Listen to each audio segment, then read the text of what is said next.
What's up, guys? Welcome back to another episode of the Hoopers Lounge with myself and Alex. And we have reached almost the end of the regular season. The playoffs are right around the corner. Teams have clinched spots and positions in the playoffs already. We've already seen a couple teams be locked into the play in tournament, which, again, not sure how I feel about the play in tournament overall, but the game should be exciting. The East play in tournament is absolutely insane right now. Like six different teams could make the play in. So keep an eye on that with just only about 5 games left for each team. Some teams less, some teams more. But Alex, this season has been great in terms of regular season storylines, I think. The playoffs are going to be insane because some of the games we've witnessed recently, in particular, Spurs Nuggets was an instant classic, and with Denver currently in the 3 seed, that could be a second round matchup, which is just gonna absolutely tear the roof off both buildings. So let's start with the team that Denver jumped for the 3 seed, and that's the Lakers, who recently just suffered two brutal injuries to Luka Doncic and Austin Reeves. And Alex, I want to get your thoughts on the injuries, and also want to get your thoughts on how far you think LeBron could potentially carry the Lakers if these guys miss time in the postseason. Well, Luca, he has a calf strain, I believe, and he is confirmed to be out the rest of the regular season. He's currently in Europe right now, seeking treatment to hopefully expedite that return so he can make it back for the playoffs. That is still up in the air, but Luca is out for the rest of the regular season, confirmed. Austin Reeves is the second guy. His oblique strain, announced just a couple hours after Luca's injury, is going to keep him out for 4 to 6 weeks. So Reeves is out rest of the regular season. He'll be out round one, and if the Lakers make it past that, Reeves can maybe make a return in round two, if his recovery goes well. So, like you said, it is up to 41-year-old LeBron James to carry this roster through the playoffs. And he's not this isn't a new concept for LeBron. I mean, he's carried his fair share of shitty Cavaliers teams through the Eastern Conference, but the West is a different beast. LeBron is 41 years old, and he never had to deal with DeAndre Ayton.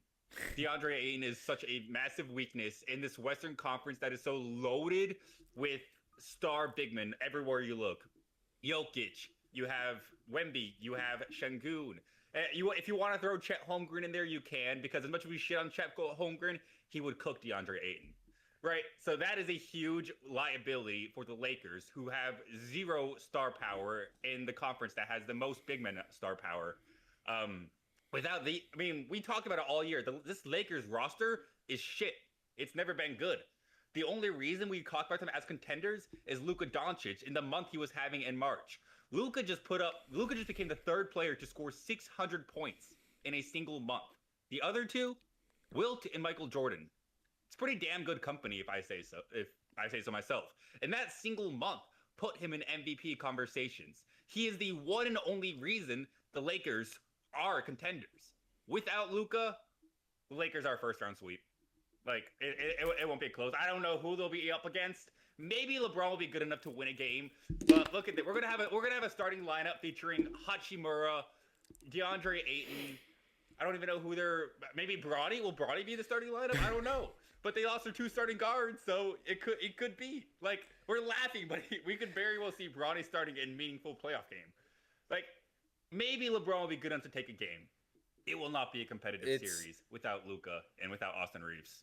Yeah, the starting lineup they rolled out the other night was Luke Kennard, Marcus Smart, Laravia, LeBron, and Ayton. All right, and They I'm didn't with start you. Hachimura. That's crazy. I think he's maybe they did over Laravia, but I guess he might have been hurt too. I'm not sure. But I'm gonna respect LeBron's greatness and say that he can win a game. But I'm 100% with you that their first round exits guaranteed. They're not winning a series without Luca. Maybe if Luca comes back, they could win a series without Austin Reeves. But I don't think they win 2 series without Austin Reeves, because right now, sitting in the 4 seed, you'd have to play Oklahoma City in the second round, and you're not winning that series without Austin Reeves, probably, Yeah. right? So if Luca comes back, right now they're matched up with Houston. LeBron can definitely beat the Rockets in a game because the Rockets are known for being inconsistent. So I do think LeBron could, like LeBron 40 piece at home to avoid a sweep, like definitely could see that happening. However, there's no way they're winning a series without Luka. So I agree with you there.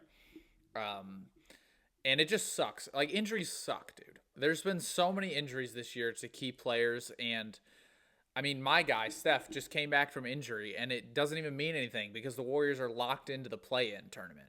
Like, it doesn't matter that he's coming back. Giannis is trying to come back, but the Bucks are shutting him down. That sucks. Wemby just got hurt before the regular season. Like, there's just so many injuries. So I feel like this year's been bad with injuries, just the timing of them. Cade, obviously, we've mentioned his injury. He was on an MVP trajectory this year, and he was going to be in the conversation for the award.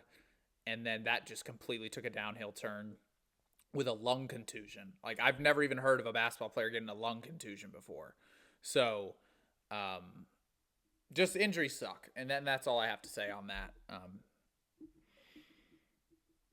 Injuries definitely suck. You won't hear any disagreement from me there. Luka Doncic has played 64 regular season games, which I think that means if he doesn't play another one, he will not be eligible for All-NBA. He needs to play one more game. Correct. One more game of getting at least 15 minutes to be eligible. And if not, Luka will not be on an All-NBA team this year. Yeah, and the other thing is I heard that they're trying to appeal that for, like, extraordinary circumstances. And the only problem I have with that is Cade should be in that extraordinary circumstances because he had a collapsed lung. Like, that to me is an extraordinary circumstance that Luka got hurt on the basketball court. That is not an extraordinary circumstance. Does that make sense? Like, I don't. Yeah, but Cade suffered his collapsed lung on the basketball court. He did? He got crushed by a 7-footer. Yeah. Oh. Crushed by a 7-footer. I thought it was off the court. I thought it was an off the court injury for Cade. It was on, but I do see your point. Where it sucks to see players like Cade and Luka not get rewarded for the season they have, but also, where do we draw the line at extraordinary circumstances? We're always going to be towing that line, getting closer and closer, and soon enough there's going to be a player who everyone's like, oh, this isn't extraordinary, and then gets it anyways, and then we're just making the line go further and further down until eventually there's not even a rule for it anymore. Like, if you're arguing that, because I've seen this argument all over online recently that JJ Redick should not have been playing Luka against the Thunder because you could see that the hamstring was bothering him early in the game and he kept playing him, but like, it was a big regular season game and the Lakers are fighting for the 3 seed. Like, what was he going to do? Not play him? Like, that, nothing to me there in that situation is extraordinary to file like a complaint, I guess. Yeah. And he didn't hurt his hamstring either. It was a calf injury. It didn't have anything to do with his original injury. It was just an unfortunate misstep on the basketball court. And as much as it sucks, like, I know I'm not willing to break the rule that the NBA set in to hold players accountable and make sure they hit a certain amount. Because we're saying this, all Luka had to do is play one of the games he missed earlier in the season. Just one of them. I know Luka took a few rest days throughout the year. He played one of those games, we won't be having a conversation. But he didn't, and now we are. So, you know, as much as this injury sucks and as much as it sucks to see these players not get rewarded for the amazing season they had, on the flip side of the coin, you know, it should not be that hard for Luka to find one more game to play throughout the season. It shouldn't have been that hard for Cade Cunningham to play 4 more games, right? It's just two sides of the coin, and you could make an argument either way. Yeah, and it bothers me that the Lakers agent or Luka's agent is filing a complaint. Like, I don't understand that. I get you want to win All NBA. I get you want to be in the MVP race because that's good for your career and all that. But this new rule's been put in place, and I feel like you have to abide by that rule to some extent when you have a very legitimate and ordinary injury that happened on a basketball court. So, with that being said, let's move on to I just wanted to shout out the Pistons for securing the #1 seed. Speaking of Cade, they did that without Cade. I know we did a standings video about a month ago going over who we thought would be the 1 seed, and I actually predicted the Pistons to stay put with the 1 seed. Alex predicted Boston. Not a bad prediction, as Boston has been very dominant recently, but the Pistons really didn't miss a beat without Cade, at least in the regular season. They beat all the teams they were supposed to, even without Cade, and now that they've secured the 1 seed, I know they rested a bunch of players yesterday against Orlando. I know the starting 5, guys like Duren and Tobias Harris, only played about 20 minutes, so that's great coaching by Bickerstaff. Get the guys in so they stay, in game shape, and but don't overplay your hand and get ready for the playoffs, because we know you're going to need Duren healthy, 100% healthy, if Cade can't come back for that first round. So I'm interested to see. I hope Cade comes back because the Pistons are really good, and I think the way the standings are shaping up, I think you could say they're going to make the Eastern Conference Finals with a healthy Cade for sure, depending on who they face in the second round. But shout out to the Pistons for holding down the fort and securing home court throughout the playoffs. That's going to be big for them. The Pistons with Cade Cunningham, they're title contenders. I think that's undisputable at this point. But even without Cade Cunningham, I thought this Pistons team was going to slide because a narrative surrounding them all year has been Cade is carrying this undermanned group to great heights. Well, we're seeing that is not the case. Like, I don't think anybody on the Pistons would be upset with this, but this is actively hurting Cade Cunningham's MVP campaign because we're now seeing he was not carrying a team, and this team around him is actually pretty damn good. I mean, that was an argument you're using against Wemby for Cade, right? That Wemby has a better team around him. I'm not sure I'm willing to say that anymore because this Detroit team is damn good. They defend at a high level. Denise Jenkins has turned into one of the best playmakers in the league out of literally nowhere. I didn't know this guy existed last year, and now he's going to be getting crucial playoff minutes for the 1 seed, right? He said Jalen Duren is a 2010 machine. Tobias Harris is a vet with plenty of playoff experience. I mean, this Pistons team is built to win even without Cade. Obviously, Cade raised their ceiling, but I predicted Boston because I thought this Pistons team was not going to be that great without Cade, and that's not true in the slightest. And that's great for the team because that showed that they are really contenders. That showed it isn't one player that's carrying the load and that they're going to lose if he doesn't show up. No, Cade could have an off game in the playoffs, and the Pistons could still win that game. And because of that, they really are contenders in the East. Yeah, absolutely. And I think no matter who they play in the first round, I think without Cade, they probably still squeak out a series win just because of how well coached they are and how good their depth is. I'm just trying to think like Orlando. I don't think they beat them in a 7-game series. Miami's the one Sixers team would be a tough first round matchup. The Sixers is a good shout. The Sixers definitely a good shout. However, I think the Pistons again with home court, that series probably goes 7, and anything can happen in 7-game series. Mm-hmm. And again, if it goes 7, I will have to drop 83 points in the play-in to even make it out, though. I don't think the Heat are going to. No, I don't think so either. But the only reason I said the Heat is because of Spoelstra. I think that would negate the coaching advantage that Bickerstaff has created for himself all year. Charlotte, like even without Cade, I think Charlotte probably loses to Detroit in a 7-game series just because of how inexperienced they are. And I already mentioned Orlando. Atlanta is another interesting matchup, but I don't think they're falling all the way to the 8 seed. I think they're kind of locked into the top 6 right now with how they've been playing. So just wanted to shout out Detroit. I've been high on them all year. And again, I don't think they're going to get to where they want to go without Cade. I think they're probably a second round exit without Cade probably. But I hope Cade comes back because like you said, with Cade, they are absolutely a title contender. And with home court, that is in that place last year. I remember the series against the Knicks. Those fans were crazy, and that's going to be a tough place to win this postseason. So looking forward to Detroit's postseason run because they've had a great season.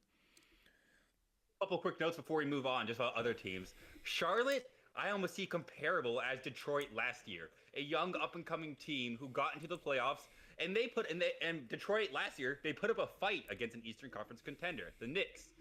I'm not saying Charlotte could win, but Charlotte is definitely the team in the play-in who I think could put up the biggest fight against Detroit. With how young they are, with how hungry they are to be in the playoffs. All the Charlottean fans are hungry to see Buzz City again. I'm not a Charlotte fan, but I would love to see Charlotte in the playoffs again, just because hometown city, you know. But Charlotte's definitely a team to watch next year, and could definitely put up a threat this year. But either way, it should be a very exciting series to see if Charlotte ends up matching up with Detroit, two of the youngest teams, up-and-coming teams in the Eastern Conference. That should be fun. Yeah. And then the Hawks yesterday, shout out Atlanta. CJ McCollum made a half-court shot that would have won the game, except 0.1 seconds after the buzzer. Yeah. And that was the Hawks' first loss in, I don't know, quite a long time. I just wanted to say that about the Hawks because that was an awesome game yesterday, awesome finish yesterday. And yeah, shout out Atlanta. Yeah, they're rising up in the East. And they lost to the Knicks, who again are a very good team. So it's not a bad loss by any stretch. And they have been very, very good in the month of March and to the start of April as well.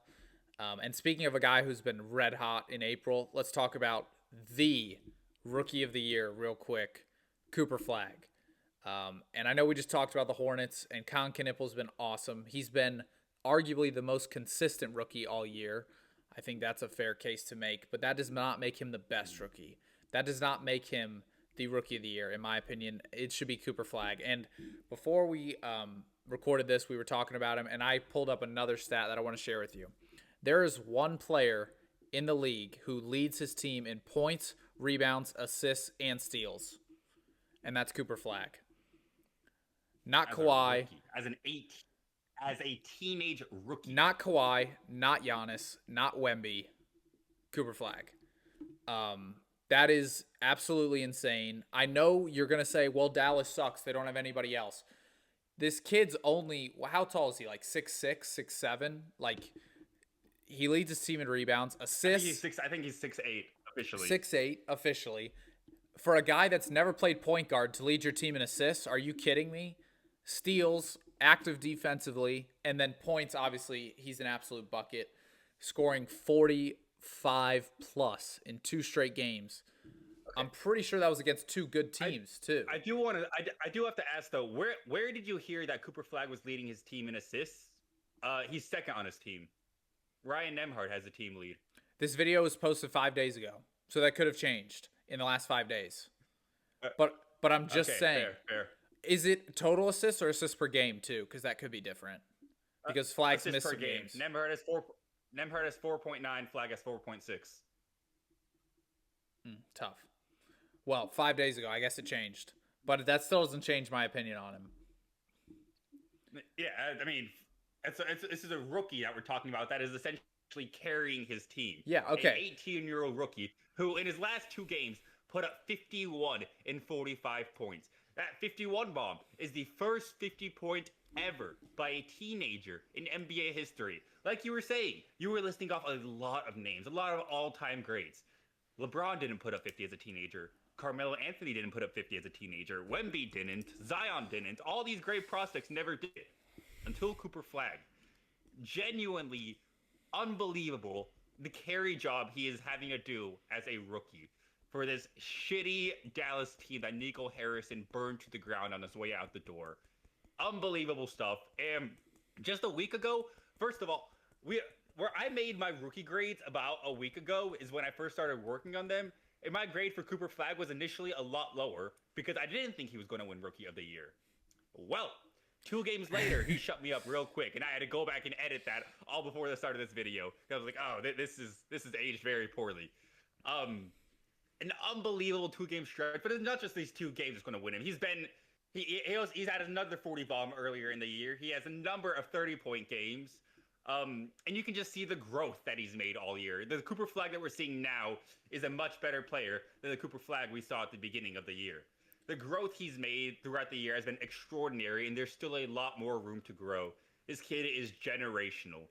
He is going to be so good. He already is so good. And he's 19 years old. Imagine how much better he can get. Yeah, we were also talking about what he can do next year in his future. I think in 5 years, we're going to be talking about this kid as a top 5 player in the league, minimum. Alex said he's going to make an all-star appearance next year, and I completely agree with that. And we see a lot of the high-scoring games in the league go against bad teams, but I just want to shout out Flag again for this. 51 points against Orlando. Again, not the best team, but they have one of the best defenses in the league. And then the Lakers, 45 against the Lakers. I know they don't play much defense, but that's a top 4 team in the West. Okay, so this guy is absolutely balling against teams that are going to at least make the play-in and to have competent, defenses. So just absolutely insane numbers from Flag. And I hear the argument for Knippel for Rookie of the Year. I really do. But there's levels to this. Like, Cooper Flag is the Rookie of the Year, and I think he solidified it with this past week of games. Yeah, I have no disagreements there. And, I mean, as long as Flag stays healthy, I'm sure he's going to have another noteworthy performance in these last 4 games that we're going to be talking about going into next year, as this guy essentially makes himself one of the faces of the NBA in a very short time span. But I think that's a perfect transition to get into our 2025 rookie class grades. We'll start off with the number 1 overall pick we were just talking about, Cooper Flagg. And after these last couple of games, I'm sure you have a pretty high grade for him. Max, what do you think about Flagg's rookie season as a whole? Yeah, so it's an A plus for me. I think you could maybe take it down to an A because of, the up and down trajectory, but I give it an A plus just because he is the best rookie and I'm comparing him to his peers. But also, he's been playing a position that he's never played before in his life all year, and he's consistently gotten better at point guard all season long. Handling the pick and rolls, being able to play make, being able to finish, and get to the free throw line. I think that's all things that great guards do in this league. And I'm not saying Cooper Flagg's going to be a great guard in this league because I think ultimately he should move back to forward. But when you have a guy like Kyrie Irving come back, we've seen Kyrie play off the ball. Now you have a guy like Flagg that can run the offense for Kyrie. Like, that is something that excites me and something I didn't think was possible heading into this season. So it's an A plus for me for Flagg. There's just, you look at his game as a 19-year-old rookie and what are his weaknesses? I really don't know what it, Very few. Maybe his 3-point shooting, but he's not a terrible 3-point shooter and he's willing to shoot when he's open. So to me, maybe, but he can score on ball, off ball. He can score at all 3 levels. He gets to the free throw line and he plays defense and he's athletic. There's very few weaknesses to this guy's game and he's only 19 years old. So A plus for Flagg, and I'm not sure what you gave him, but it shouldn't be lower than an A in my opinion. Yeah, I gave him an A, and for a lot of the same reason that you did. He did have one of the greatest rookie years of all time, exactly like you said. I'm not going to dispute that. He averaged 21 points this year so far, up to games played on Sunday, April 5th. That's where my stats are accurate too. Just had to throw that out there. But I don't remember the last rookie that has averaged 20 points a game. Did Blake Griffin average 20? Perhaps, I know Blake Griffin was the last rookie All-Star, so that would make sense. But Blake also missed his entire first year. He went on the Ben Simmons arc. He missed his first year and won Rookie of the Year in his second year. So, when's the last time we've seen a true rookie, a teenager, I think average 20 points a game? Donovan Mitchell, but I don't think he was a teenager.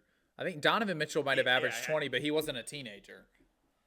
Mm-hmm. Genuinely unreal for Flagg.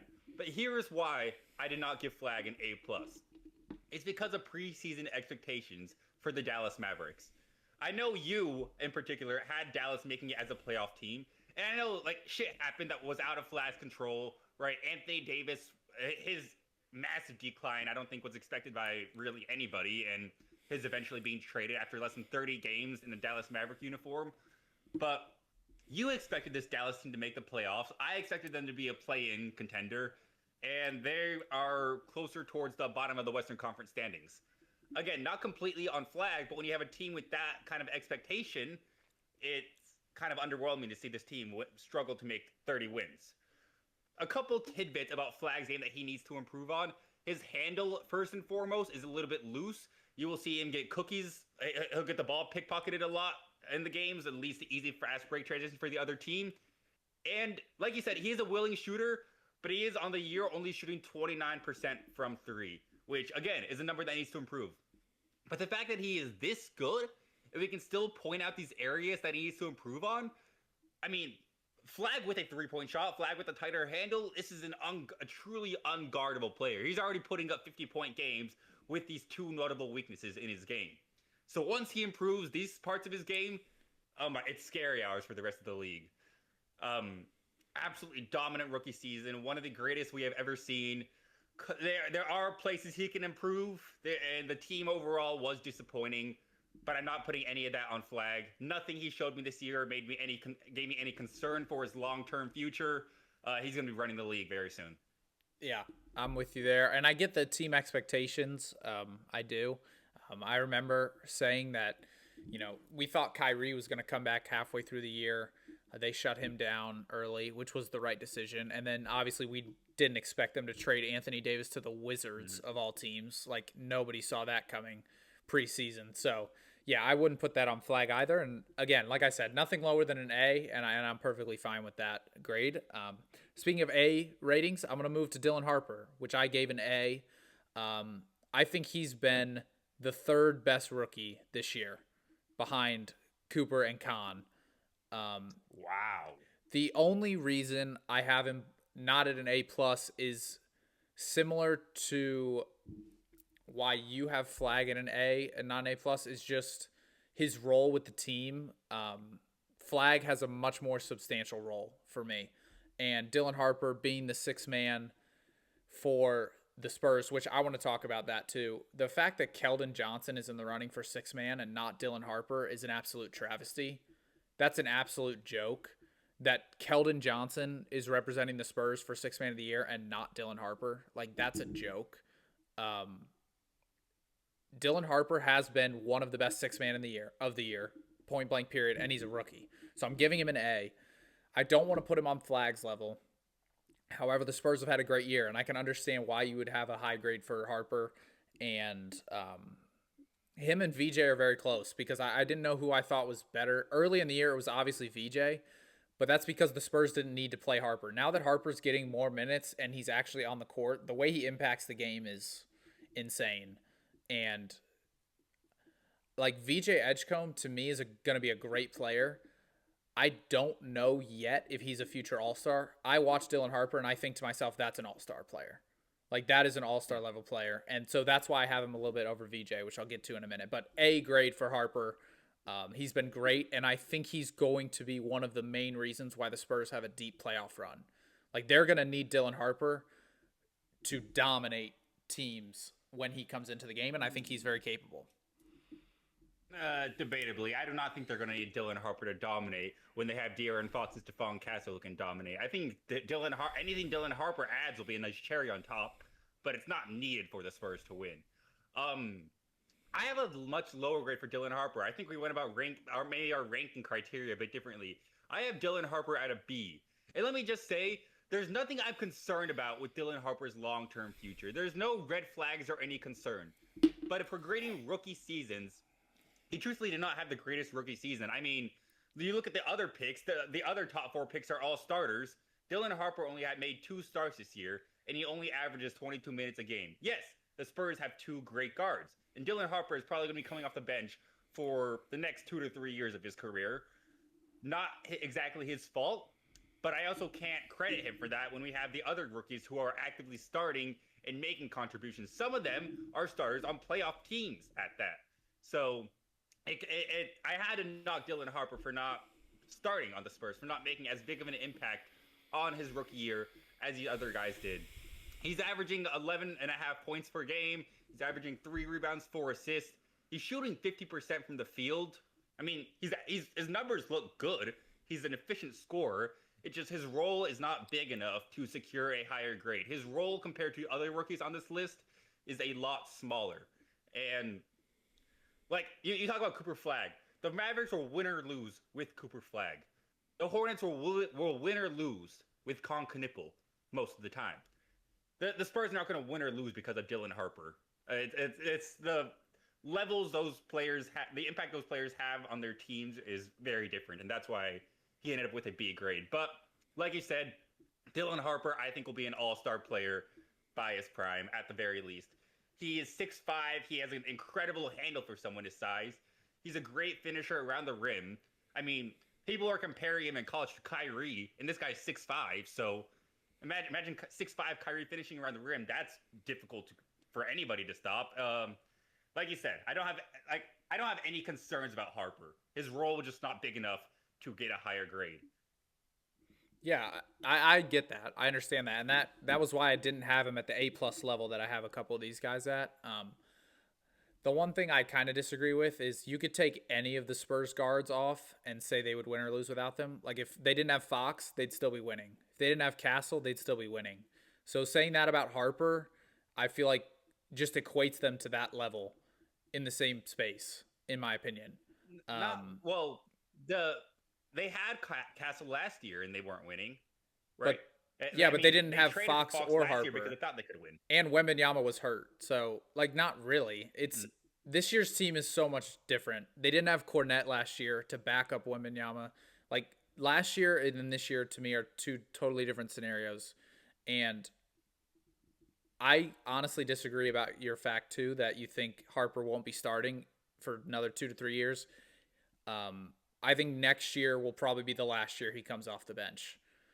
I think 2 years time he will 100% take over the starting role for Fox. I think. Um, Dylan Harper's just like I said, he's a future All-Star in my mind. He is a stud, and I do think we had different criteria because while you're grading more on the overall season, I'm kind of grading these guys based on again comparing them to their peers. And just for example, I've got one guy at a B rating, and that's Derek Queen. So to me, like Dylan Harper is a much better player than Derek Queen, if that makes sense. And so they while they may have very similar seasons statistically, I know for a fact that NBA GMs would be handpicking Dylan Harper way over Derek Queen. And that was kind of my criteria for this list. Now, it's a combination of, overall skill and production from one particular season. But just because Harper had a diminished role and he's on a really good team, I don't want to hold that against his skill and how good he really is in my mind. And then, like you said, some of these other guards are starting on playoff teams, which I just want you to tell me how many of those guards in your head would start on the Spurs. Yeah, probably not any of them. So not all playoff teams are created equally, and I think we've seen the greatness of the Spurs on display all year, and I don't want to hold that against Dylan Harper. Yeah, that's fair. And I'm glad you said the criteria because we probably should have established that to start. I did consider your two factors. I also considered pick value. So, for example, if the second overall pick and the 15th overall pick had similar seasons, the 15th overall pick would have a much higher grade because the expectations for him was a lot lower. And I think that did come into play. If Dylan Harper was the 10th overall pick and coming off the bench and put up the stats that he had, he would have gotten an A grade. It's just his pedigree as a second overall pick. He didn't have the greatest overall season. And again, it was his limited role on the team. That's why. But I also can't. I can't grade off hypotheticals. I'm grading on the regular season. Yeah, and based on your criteria, like I hear you. I understand what you're saying. I'm just saying my grade was not based off your criteria, and that's kind of where we disagree there. Yeah, which is why we should have established it. We should have set our criteria to start. But regardless, at least we did now. Better late than never, as I always say. Number 3, the third pick in the draft, VJ Edgecombe. My preseason Rookie of the Year pick. Max, what do you think about VJ's rookie season? He's had a great rookie year. I feel like in terms of his rookie year, I feel like he peaked early before we got a chance to really see how good Khan and Cooper Flagg were. Like VJ Edgecombe came out, Summer League dominated, came out first month of the season, absolutely dominated before Joel Embiid came back, and people thought he was going to run away with the award, right? But then his role kind of diminished. His offensive game slowed down a little bit, and he fell more into that very good role player type of discussion, right? Like your Aaron Gordons and your, the players of that caliber, right? Your Chet Holmgrens, like that was kind of like his role for the Sixers, right? You're not going to be the guy. You're not even going to be the second guy. But on any given night, if we need you to drop 25, like we need you, right? So for me, it's an A-. And again, like I said, like he's neck and neck right there with Harper. I think offensively Harper's more dynamic. That's why I took a step back on VJ. And I also haven't seen VJ improve throughout the course of the year as I have Flagg and Harper. I feel like, again, like I said, I feel like he hasn't gotten worse, but he kind of plateaued. Right after that hot start, he kind of stayed the same. And that's just my opinion on VJ. I think he's going to be really good. I don't know what his role, I don't know what his future role is on a team. Do you think he could be the point guard of a championship team? I don't know. I am very high on VJ Edgecombe. I want to let you finish before I get started on him. I don't know what his ceiling is based off this year. Like I kind of know in my head what Cooper Flagg's ceiling is, right? I kind of know in my head what I think I know what Dylan Harper's ceiling is. VJ Edgecombe's a very good player, and he's, in my opinion, the fourth best player in this draft, right? I don't know what his ceiling is yet, and that's why I held him just a little bit lower than Dylan Harper. I think I think you could put them on the same tier of rookies, right in that second tier, behind Khan and Cooper. But for me, it's an A minus for VJ. And I know you're really high on him, and he had a great start to the year, but I just haven't been moved by his recent play, I guess. I don't know. A quick question. VJ Edgecombe has been a starter all year, whereas Dylan Harper has been a bench player all year. So I guess I'm just trying to figure out how Dylan Harper earned a higher grade. Yeah. And here's, again, I asked you this. I'm going to respond to question with a question. Would VJ start on the Spurs? Probably not. No, but I think he would have made more than 2 starts, and I think he would average more than 22 minutes throughout the year. I mean, like it or not, Keldon Johnson is the Spurs' 6th man. He averages the most minutes off the bench for the San Antonio Spurs, making him the 6th man. I think VJ Edgecombe would I think he's better than Keldon Johnson. I think VJ Edgecombe would be in that role definitively if he was on that team, whereas Dylan Harper has not been able to definitively secure that role, take that away from Keldon Johnson. I think Edgecombe would have done that very quickly. And the only argument I would say is that Keldon Johnson and Dylan Harper do not play the same position. And Keldon Johnson is coming in for Champagnie and Vassell, who are much weaker than Fox and Castle as a duo. So that, again, is kind of comparing apples to oranges to me. And I honestly don't know if VJ would get more minutes than Harper. It's very similar. But, you just said you don't want to deal in hypotheticals, talking about what Dylan Harper could be and why you gave him a B. So I wouldn't deal in hypotheticals comparing Edgecombe's minutes potentially if he were on the Spurs either. Well, yeah, but to answer a hypothetical question, I need a hypothetical answer. Edgecombe, like you said, he got off to a very hot start to the year, and his role kind of diminished when Embiid and Maxey and Paul George all started to come back and recover from injuries or suspension or whatever kept them out. But Edgecombe was still a starter all year. He has been a starter from game 1, and he's going to be a starter in game 82. You cannot give a guy that has started basically every game for a playoff team a higher grade than the number 2 pick who came off the bench. Team situations are different, yes. But Edgecombe is the Sixers will not be as good as they are without VJ Edgecombe. He's the 3rd leading scorer in this rookie year class, averaging 16.1 points per game. His weakness, his big swing skill, according to draft experts coming into the year, was his 3-point shot. Well, he shot 36% on the year. That's not a lead or anything, but that's a number that makes other teams respect you. I mean, Cooper Flagg shot 29%, and his shot still had to be respected. I'll take a 36% 3-point shooter, especially considering he's a rookie, and rookies tend to struggle with the transition to the longer arc in the NBA level.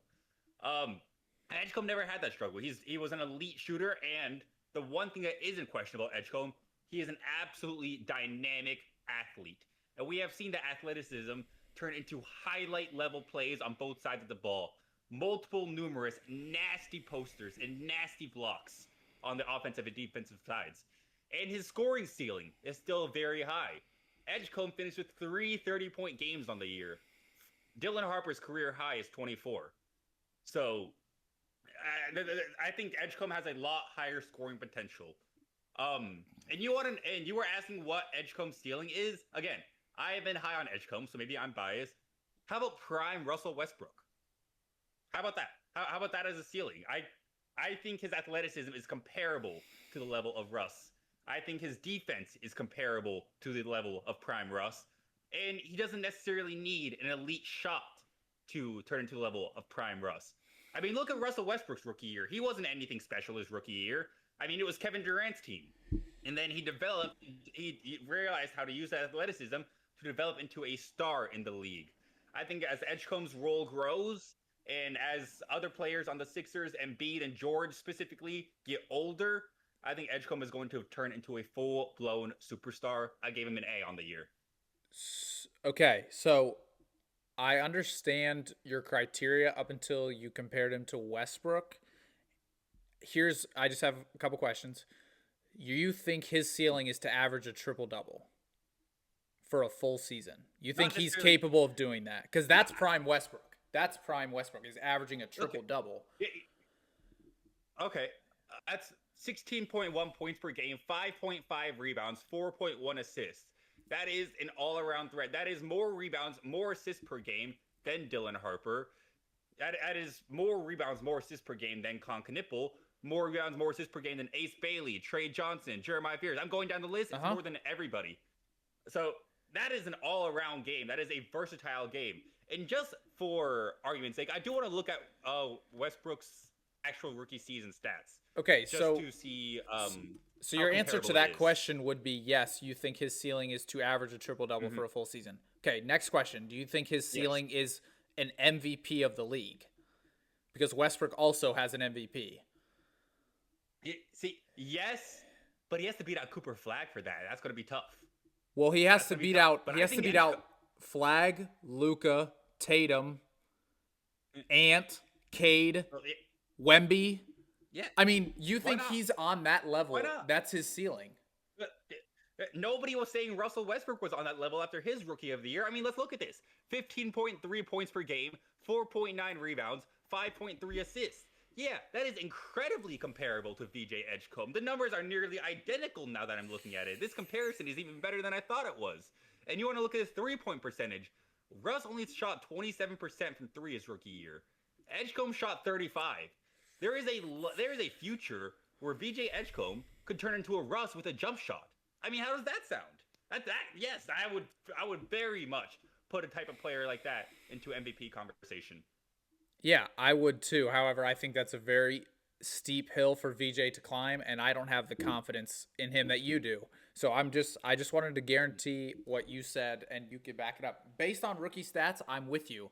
Very comparable. Based on athleticism, I'm with you. Very comparable. But to me, Russell Westbrook's done a lot of things that guys only dream of doing. And I can't see right now, today, VJ Edgecombe being an MVP of the NBA. I just can't see that. And that's where we disagree. Yeah, it is a long shot. It's the same thing as me predicting like Cameron Boozer or Darren Peterson to be an NBA MVP. We've seen this guy play one season. We don't really know how the rest of his career is going to go, right? Like, obviously, knock on wood, hoping this doesn't happen. But what if Edgecombe suffers a devastating injury next year and his athleticism is never the same?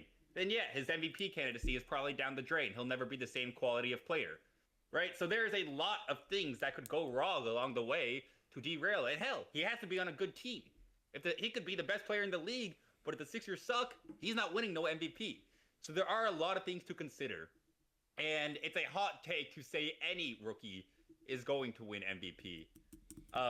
Aside from maybe Cooper Flag. I think that's a pretty safe thing to say, that he'll be in conversations year in and year out.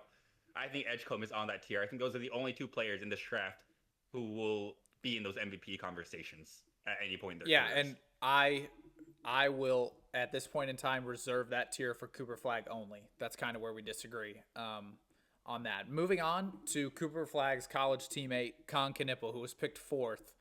And I think there's a real argument you could make that this was the steal of the draft, even though he still went top 5. Because Con Knipple, when Steph Curry retires, could be the best shooter in the league. Like, seriously, he could be the best shooter in the league once Steph Curry retires. And I was between an A+ and an A for Con. And it really just was hinged on do I put him in the same tier as Cooper Flag, or do I put him kind of in that same tier as Dylan Harper, and in your case, VJ Edgecombe? I'm going to put him in at A, and I'm going to keep Cooper Flag as the only rookie I gave an A+, just because of the fact that I don't think they're comparable in terms of overall player. However, in terms of preseason expectations, Con is one of one. Like, Con is the best of any rookie talking preseason expectations. However, I'm not grading just based off preseason expectations. I'm grading off his skill as well. And I think Con, like I said, we hit it earlier, either on this episode or before we recorded. You mentioned that he's the next Klay Thompson. I 100% agree. The way he moves off the ball, the way he's able to catch and shoot, the way he's able to pass and make the right play and not always force a contested shot. Like, these were all the things you saw with Klay Thompson in his prime.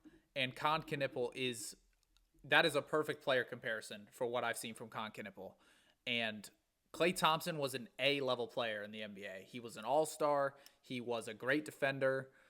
I think Con can get to that level. I think he can get to the all-star level. I think he can get to the respectable defender level. And I give him an A. I think that's a perfect rating for him. I wish there was a rating in between A and A plus, because I do think I would slot Khan right in between Harper and Flagg. But because of how much I respect Cooper Flagg's rookie season, I can't put Khan in the same category. So I'm giving Kon Knueppel an A. But he is by far the biggest surprise of the rookie class. No doubt about it for me. He's the biggest surprise. And I think I would argue today that he's the steal of the 2025 draft, even though he was picked 4th. Yeah, and I put a lot more value into pick value in my grades. And like you said, he's a steal of the draft. I completely agree with that. It's why I gave him an A+. Even though he might not win Rookie of the Year anymore, I think Kon Knueppel legitimately changed this Hornets franchise. I mean, it is legitimately absurd. He essentially rewrote the record book for shooting numbers as a rookie. I mean, in one season, his rookie year, he broke the Charlotte Hornets franchise mark for most threes made in a rookie year. Franchise mark for most threes made, period. And he did it as a rookie. Yeah, which shattered is unbelievable. Shattered it. Shattered it. Like, it wasn't even broke close. It with like 10 games left in the season. Yeah. Mm-hmm. Rookies usually struggle to make the adjustment to the longer range arc of the NBA. We're not seeing that with Kon Knueppel because he's shooting 43% from three-pointers this year. An unfathomable number for anybody, much less a rookie. This is a rookie doing this. And that, like, the talk about Kon Knueppel going into the season was this was a player with a really high floor but not as high of a ceiling. I think his floor is higher than anyone thought it would be, and that's what's keeping him in Rookie of the Year discussions. And in addition to that, you look at expectations, Mavericks were expected to be postseason contenders, and they're going to miss it. Charlotte was expected to be a tanking team, and they're probably going to be in the postseason. Though that's a complete flip of expectations, and I think that is another huge part into Kon Knueppel's argument. I don't really like to consider team success in Rookie of the Year voting, because most rookies are usually on really shitty teams. But I feel like the way Kon Knueppel has helped turn around the Hornets, who I think it's safe to say might be the worst run franchise in the NBA. It's got to be worth something in the discussions. So I gave him an A+. I think his rookie I don't think you would change a thing about his rookie season. It went about as good as you could expect. My one question with Kon Knueppel, it still does have to do with the ceiling. How much more can Kon Knueppel really improve? Because you watch Cooper Flagg, and you can point out a couple areas in his game that he can improve on. Like we talked about earlier, his handles and his three-point shot are the two that come to mind for me. And if Flagg improves those, he will be a full-fledged superstar. I can't really look at Kon Knueppel's game and point at a place where he can improve. Like, he can't improve as a shooter. How much better can you get from 43% of your threes? I mean, can you get much better than that? 44, 45% maybe is his peak, but that's not, like, game-changing. Knueppel's a negative athlete on the court. And it shows on the defensive end of the ball. He often gets exposed on that end. He's not terrible, and Klay did turn into a great defender, but Klay was also a much better athlete than Kon Knueppel is. At least Klay, before injuries, was a much better athlete than Kon Knueppel is. So I definitely think that helped him on the defensive side. Just watching Kon Knueppel, I don't see any weaknesses in his game, which is never a bad thing, except for this, because I don't know where he can improve. I don't know how he can make that leap in his second year. What aspect of his game is going to be his focus this offseason? I cannot tell you. Kind of the same questions you had with VJ Edgecombe about what his ceiling is. I don't know what Kon Knueppel could be in the league. Like, Klay seems like a good comparison, but Kon does not have the defensive chops Klay does. Yet. And that's to answer your question, I think, what is his offseason? I think it's defense. I think you tell that kid to get in shape, and you tell that kid to figure out how he's going to be an above-average defender, because I think Kon's ceiling is you could be the best 3-and-D wing in the league. That's his ceiling because of how elite of a shooter he is. If he takes the next 2 to 3 seasons to really work on his defense, my memory's rough, and being a Warriors fan, obviously a little biased, but there was a point in time where Klay Thompson was the best 3-and-D wing in the league, other than like Kevin Durant, absolutely, who I would not consider a 3-and-D player, right?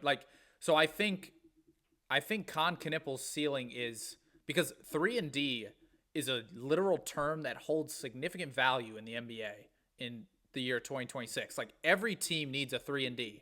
Like you look at a guy like Lou Dort. Con Knipple could be a much better version of Lou Dort because he shoots way better and he can be good to great on defense. Now Lou Dort is obviously all NBA defense, but I think Con's shooting discrepancy would make up for the defensive gap there, right? So you look at them. You look at a guy on Boston, what's his name? Sam Hauser. He's a 3 and D mold. Con can be that, but much better, right?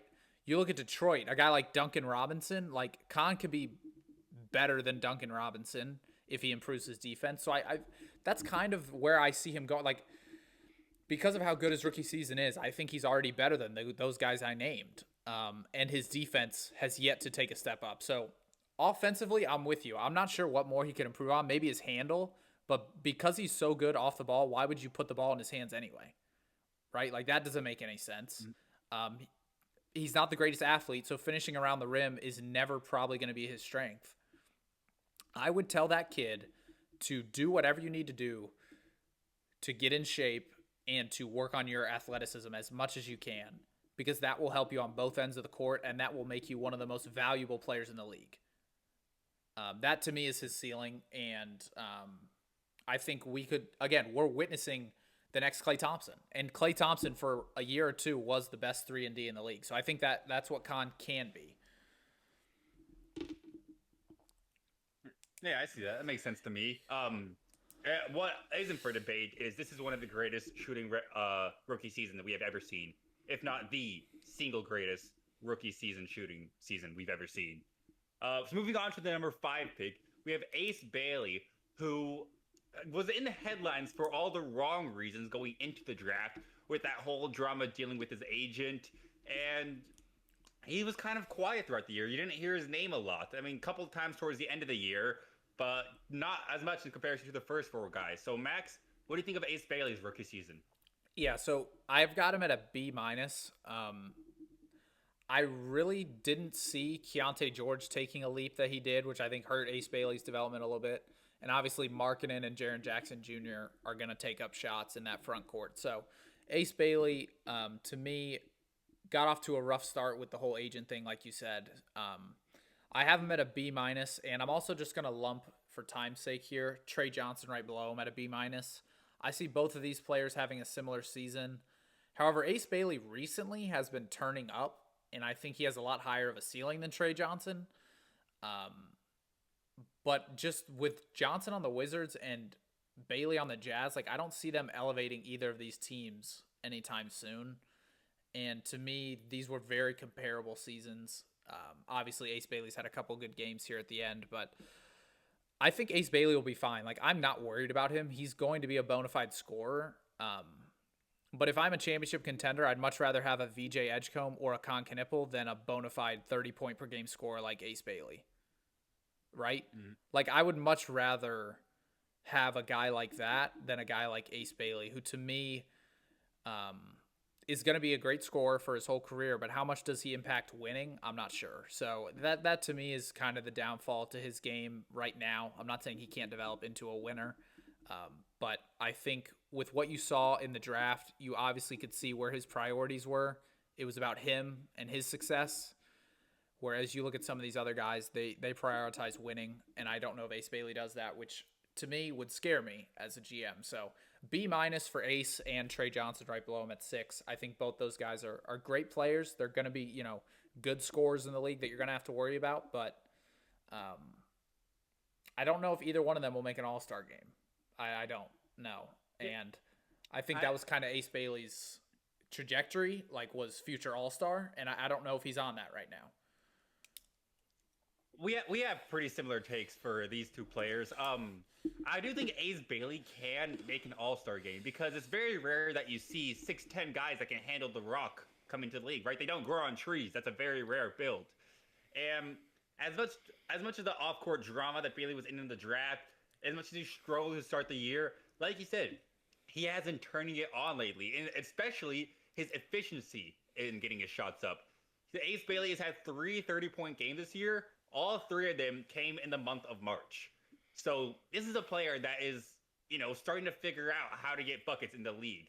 And for a guy that's 6'10" and can handle the rock, like you said, this could turn into a 25 point per game, 27 point per game scorer, and definitely an all-star. My critique on Ace Bailey is also, like you said, he's a one-dimensional player.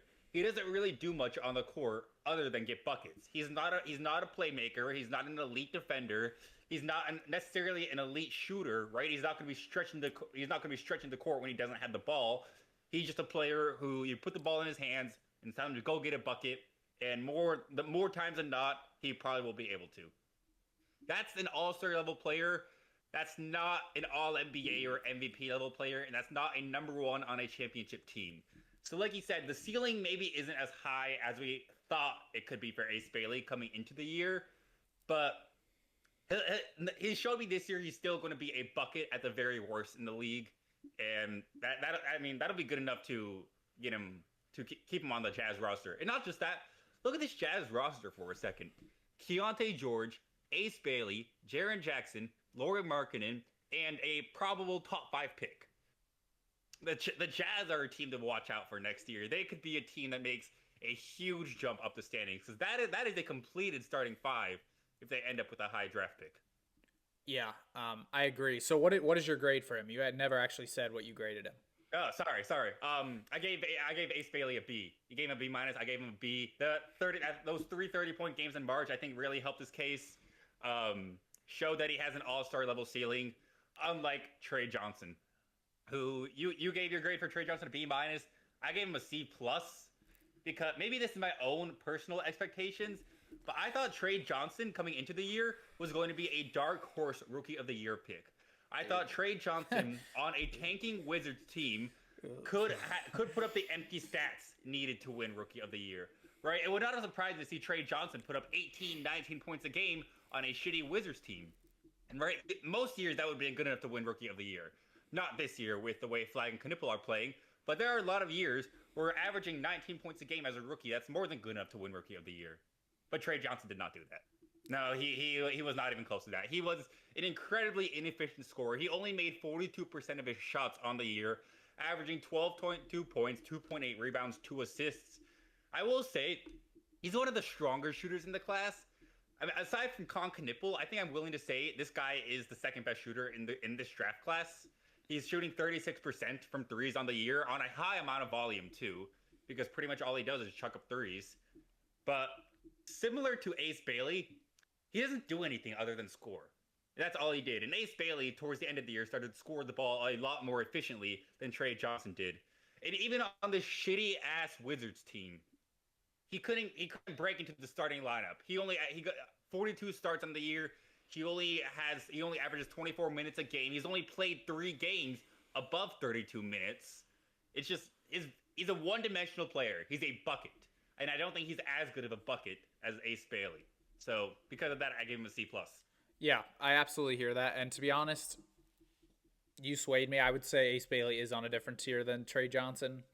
I do agree with that. The only thing I don't agree with is that you put Ace Bailey and Dylan Harper on the same grade.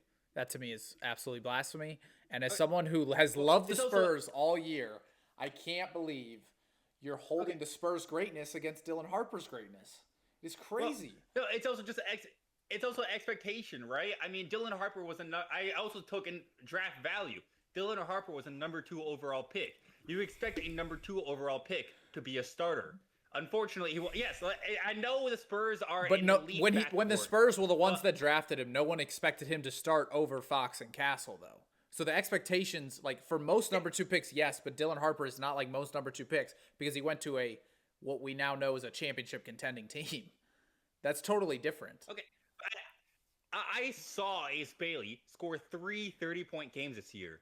And I've seen flashes from Dylan Harper. I have seen him look like a star on a play or two throughout the game. I have not seen one game from Dylan Harper where I could say, yep, that's an all-star game. That's an all-star performance. And yes, like you said, like we've been saying, that is because of his role. And as unfortunate as that is for Harper, that's the role that he's probably going to be in next year as well. So I would love to see if he can grow how he develops into that role.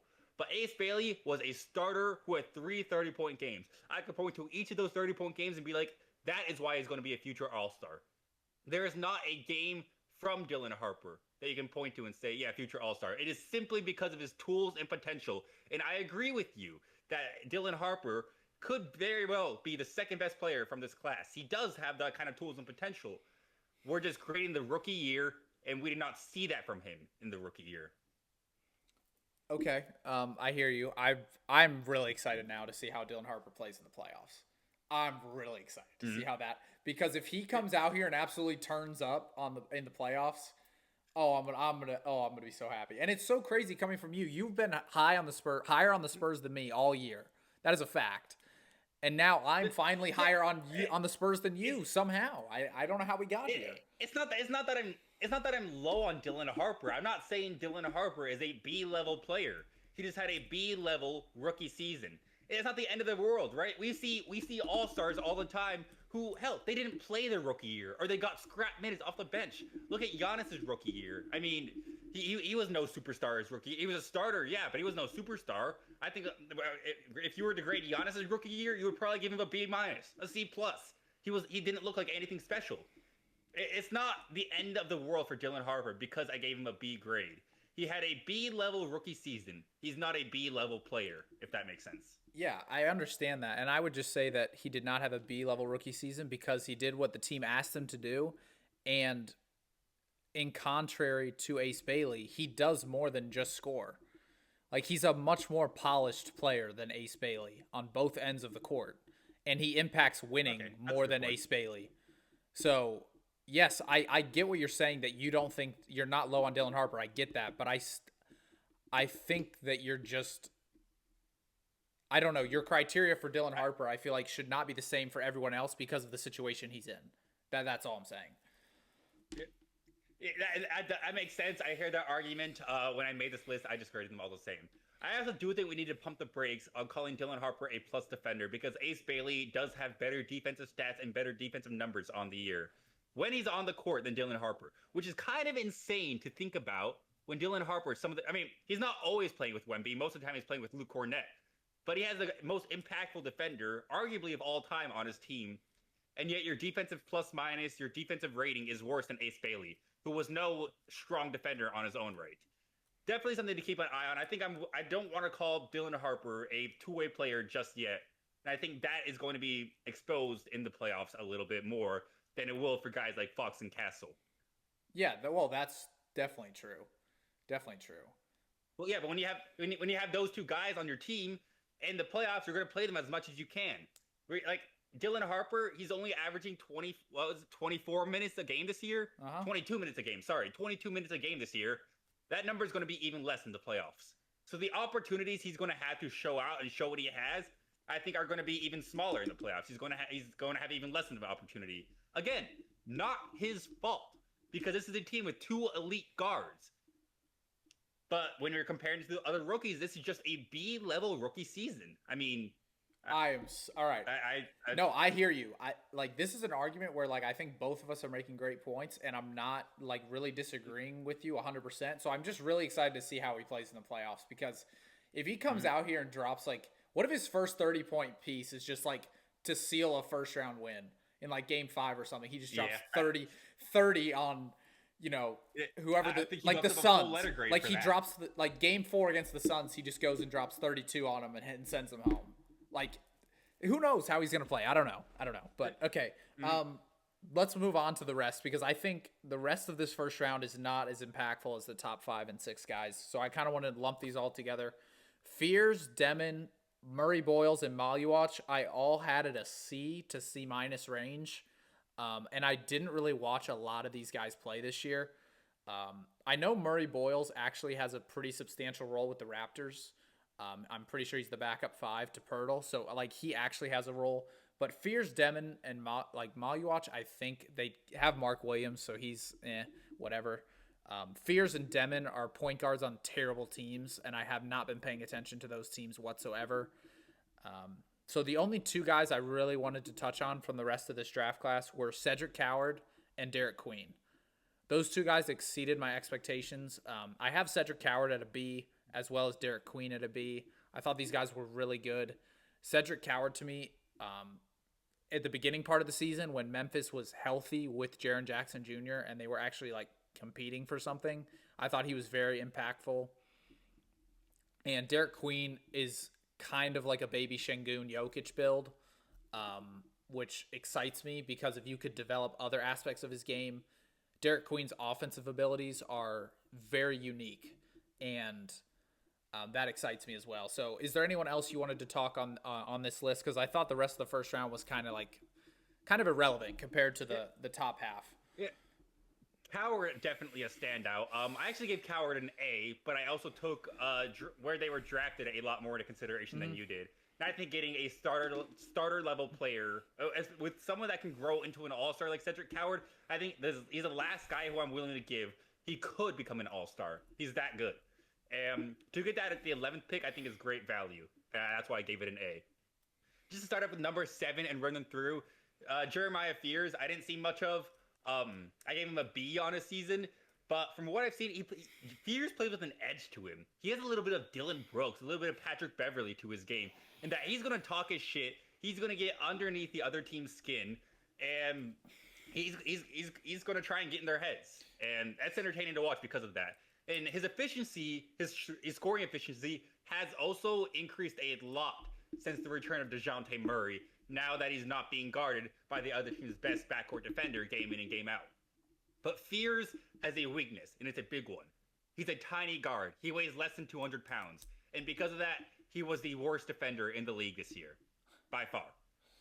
A player I think he's very comparable to is Darius Garland. I think Darius Garland had basically the exact same season as Jeremiah Fears. Well, rookie Darius Garland, where he had a lot of offensive talent, but he was such a negative defender, it was almost impossible to keep him on the court. I have a question for you. Hold on. Will need to be a good defender. This is not a dig at you. I'm genuinely curious. How do you play with an edge and be the worst defender in the league? How is that possible? Yeah, how is that possible? Okay, the edge. I guess I thought edge Fears is going to be the guy that's diving for loose balls. Yes, that gets in the face of a guy that's a foot taller than him and talks his shit. But yeah, maybe I didn't use the word Darius edge, Garland, I agree with your take, but Darius Garland does not have an edge to his game. Like Patrick Beverley was the edge. Like he was the edge. And when you said edge and then you said worst defender, I just thought to myself, how can you put those two together? Like how do you Because he's a talker, but he doesn't always back up his talk with good defense. Yeah, maybe I didn't use that word edge, right? But he's comparable to Fears and Dylan Brooks. Like he's a talker, he's a trash talker on the court. You can Draymond too at that. Fears is a trash talker, and he's someone you love to be on your team and hate to go against. But you don't hate to go against him because you'll probably drop 35 on him on any given night. You can score on him. yeah, because you can get buckets on him easily. Fears his defense will be his swing skill.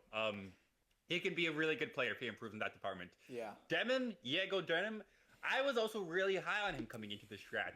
I mean, this is a 6'8" point guard. That's you love to see that kind of size at that position. But he has not been that good this year. I gave him a B- on the year. He hasn't played since March 1st. He's been out with plantar fasciitis, so he only played 45 games in his rookie year.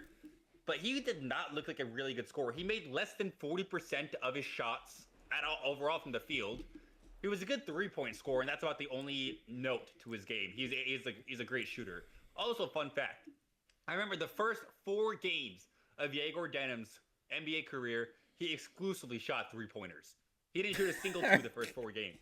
So I think that was a pretty telltale sign of what kind of season Yegor Denim was going to go on. Great shooter, not really good at anything else. And like Konkanippel, he's not a great athlete. So I don't really see him becoming an effective interior scorer or an effective defender. He's just going to be a 3-point shooter, essentially. That's what I think Yegor Denim's career is going to look like. Yeah, absolutely. And then I'm curious, we talked about this earlier. Who's the guy you gave an F to? Who'd you give the F to? Okay, I gave the F to Noah Esenge. Yes, me too. Okay, yes. I did. Okay. Because Noah Esenge, he only appeared in 2 games in his rookie year, and then he underwent shoulder surgery on December 3rd and was out the remainder of the year. So I was about to give him an incomplete, but Noah Esenge had the most disgusting poster by Johnny Furphy in the Summer League, and that is it's not the greatest dunk of all time, Oh but it might be the greatest dunk picture of all time. Because Noah Senge's face while he's getting dunked on is so, it's horrible. It's a Oh. horrible look, and because of that, he deserves nothing better than an F. You and me are on the same wavelength because I wrote F/injury because I didn't want to give him an F because of his rookie season because he was hurt and it was like a failure to compete almost because Yeah, like an incomplete. he yeah. got a rough draw of the cards, like it's tough, but that poster is disgusting, and I'm glad that you brought that up because I thought of Noah Asenge and I was like, his summer league was his rookie season and he definitely failed because of that poster. Like like he got absolutely destroyed by now Johnny Furphy. I'm gonna disrespect him right now. This guy doesn't even see the court in the NBA, and he absolutely just yammed on you. And you're a lottery pick. You're a lottery pick, and you just got yammed on by a dude that doesn't get minutes in the NBA. Okay, so no, Not just this is a lottery pick whose skill was he was supposed to be a defensive specialist. Yeah. I mean, that was he was oh my advertised God, as. so great. It's so great. Oh. Okay, another guy I want to talk about? I gave Colin Murray Boyles an A- on the year. Oh wow. Okay. And again, he was picked ninth overall, so that does come into play. And his stats don't look great, right? 8.5 points, 4.9 rebounds, 1.9 assists, nothing to be blown away by. Mm-hmm. But Colin Murray Boyles, I'm willing to say it. He's the better defender than Cooper Flagg. At least this year, he was a better defender than Cooper Flagg. Colin Murray Boyles was such a versatile defender in his first year. He was guarding 1 through 5 as a rookie. That is unbelievable. And not just that. Okay, his scoring numbers weren't great, but they're not going to be great when you also have the wing trio of RJ Barrett, Brandon Ingram, and Scotty Barnes, right? Those three wings are going to take up a lot of the scoring load. That's not Murray Boyles. That's not what he has to do. When he was able to score, he did it efficiently. He made 57% of his field goals and 34% of his three-pointers. Not a great number, but a respectable number. Enough that defenses have to worry about him from the perimeter. That, I think, is a great rookie year, and I think that also shows a lot of room for improvement. The versatility that Murray Boyles showed, especially on the defensive end, is rare and it's valuable. And to get that 9th overall pick, look at Fears, look at Denham, look at Trey Johnson, look at even Ace Bailey. I'm sure as far as pick 5, the Jazz would be being like, damn, getting Murray Boyles instead of Ace Bailey would have worked a lot better when we already have guys like Keontae George and Lauri Markkanen, scorers who don't offer a lot of defense. Getting a guy like Murray Boyles who can offer 1 through 5 above average defense would have been really, really helpful for a lot of teams that hope to contend. That skill set is rare. It's going to make him a commodity. And because of that, I gave him an A-. The one thing he does need to improve on, I said 34% three-point looks. That came on less than 1 attempt per game. So he does need to improve his shot selection a little more and be more willing to take outside shots. If he does, Murray Boyles will be a key player on contending teams throughout his career. Yeah, I like that argument. I'm willing to bump him up past Demon and Fears and Maluach for sure. Do you think he's on the same tier as like Derek Queen in terms what did you give Derek Queen? I'm curious. Okay. Derek Queen, I gave a B, and like I said, not necessarily great. Derek Queen was the toughest player to guard. I just need to say this, or toughest player to grade. Sorry, I just need to say that now because his numbers were great. 11.2 points per game, 6.8 rebounds, 3.6 assists. Like he said, he got comparisons to Baby Jokic to start the year because he had 2 triple doubles, which again, to do that as a rookie is kind of insane to get triple doubles. Here is my issue. Derek Queen didn't just peak. He peaked and then it went down real quick. He got his starting spot. He earned it on November 16th, and then he was demoted back to the bench on February 23rd. So he started in that 45-game stretch that he started, he averaged 12.7 points, 7.6 rebounds, 4.5 assists. Those are good numbers, really good numbers, and numbers that could develop into potential all-star. But then, as soon as he went back to the bench, from February 23rd onwards, he has shot 38% from the field and 20% from 3. Those are numbers that will get you out of the league. Like those are numbers that will have you on. That will have you put the fries in the bag, right? bro. So yeah. So it was tough Okay. to grade Derek Queen because his highs were really high and his lows were really low. Okay. And because of that, I felt like a B was Alright. the safe spot to go to. I think that was the Yeah. best option. I thought we did a pretty good job grading these. Just for my own mental sake, I want you to list every player right now that you gave the same grade as Dylan Harper. Just say it out loud again for me, so I can just really Okay. understand. Every player that I gave a B or better: Cooper Flagg, VJ Edgecombe, Con Knipple, Ace Bailey, Jeremiah Fears, Colin Murray Boyles, Cedric Coward, Derek Queen. Yeah, okay. Now can you say everyone that you gave a exact B rating to? Just for my I was B or higher. Sorry. Yeah, just B, just B. Exact B was Derek Queen, Jeremiah Fears, Dylan Harper. Ugh. Okay. Hey, that's your list. That's your list. Okay, but I feel like the numbers between those are all comparable. I mean, Fears scored more points per game than Harper. He had more assists per game than Harper. Yeah, for sure. I don't think that's What? I think, like, let me just again, ask different you. roles. Yeah, different roles. What hypothetical answer for a hypothetical question? What would Dylan Harper's numbers be on the Pelicans?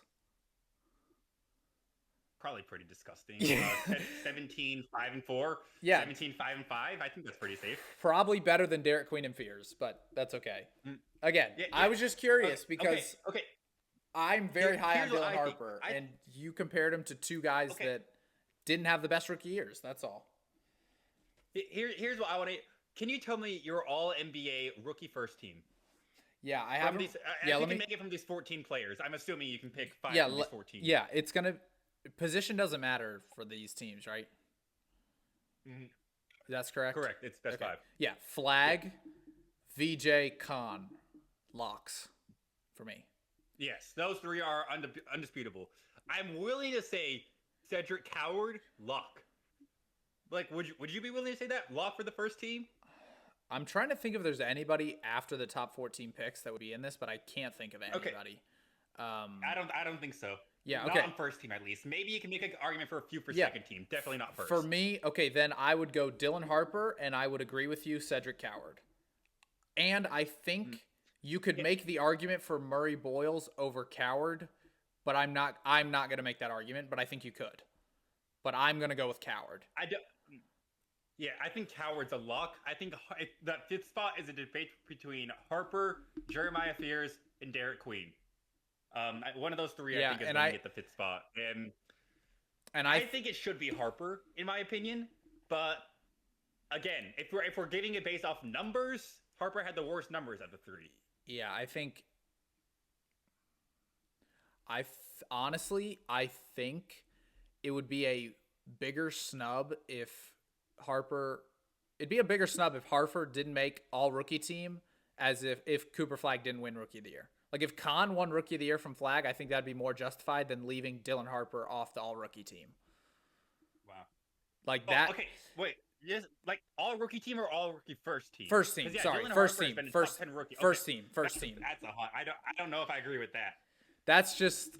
I think there's a stronger case for Con rookie of the year than Dylan Harper not first team all rookie, if that makes sense. Interesting. Yeah, I know. Yeah, I know. Makes sense. I'm excited. I don't know if I agree. One more player I want to see. Go ahead. I want to name Common Mollywatch. I gave him a D plus, the number 10 overall pick. I gave him a D plus. Aside, Noah Sege, I kind of gave an F meme to. Aside from that, Mollywatch is my lowest graded lottery pick. I mean, the only positive I can say about Mollywatch after his rookie year is he still has the physical tools. I mean, he's still 7'1", right? Yeah. He didn't shrink. Good job, Common. He's still 7'1". And and because of that, he was able to shoot 69% at the rim. He was a really good like lob threat and pick and roll finisher. Yeah. But that is literally all he did.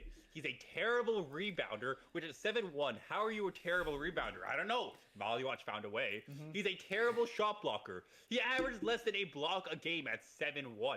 How do you do that? I don't know. Mollywatch found a way. And this Phoenix team, before they traded for Mark Williams, the huge question mark in their roster was at the center position. So even after trading for Mark Williams, you would think that Mollywatch can work his way into a backup role, can at least earn consistent minutes. On the year, he averaged 8.2 minutes across only 42 appearances. And this wasn't injury keeping him out. Then most of the time when he was out, it was just coach's decision. Okay, coming into the year, yes, Malioch was very raw. He was projected as a project player who would need multiple years of development. But, yeah, multiple years of development is right. I think he's even more raw than any of us expected. I don't even know if he'll get consistent minutes next year. I'm not willing to give up on him because he has rare physical tools. He has great mobility for someone who's 7'1", and he even has a little bit of range, which, again, so for someone who's 7'1", that's rare and that's a commodity. But from what I've seen in his rookie year, I couldn't give Kevin Malioch anything more than a D+.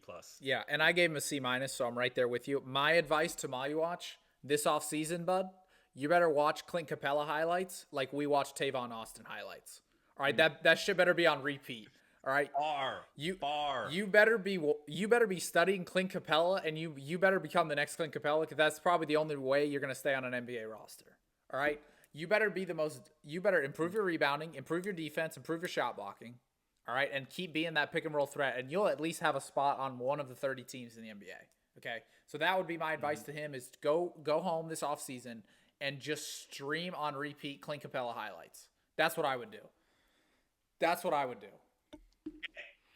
It's just he also didn't start playing basketball until like later in his life, growing up in South Sudan. He played soccer for the majority of his kid and teenage years. So this is still, it's safe to say, basketball is still a new game for Kevin Malioch. So yes, we didn't give him the highest grades, but a player with this rare physical tools, he has so much room to improve upon.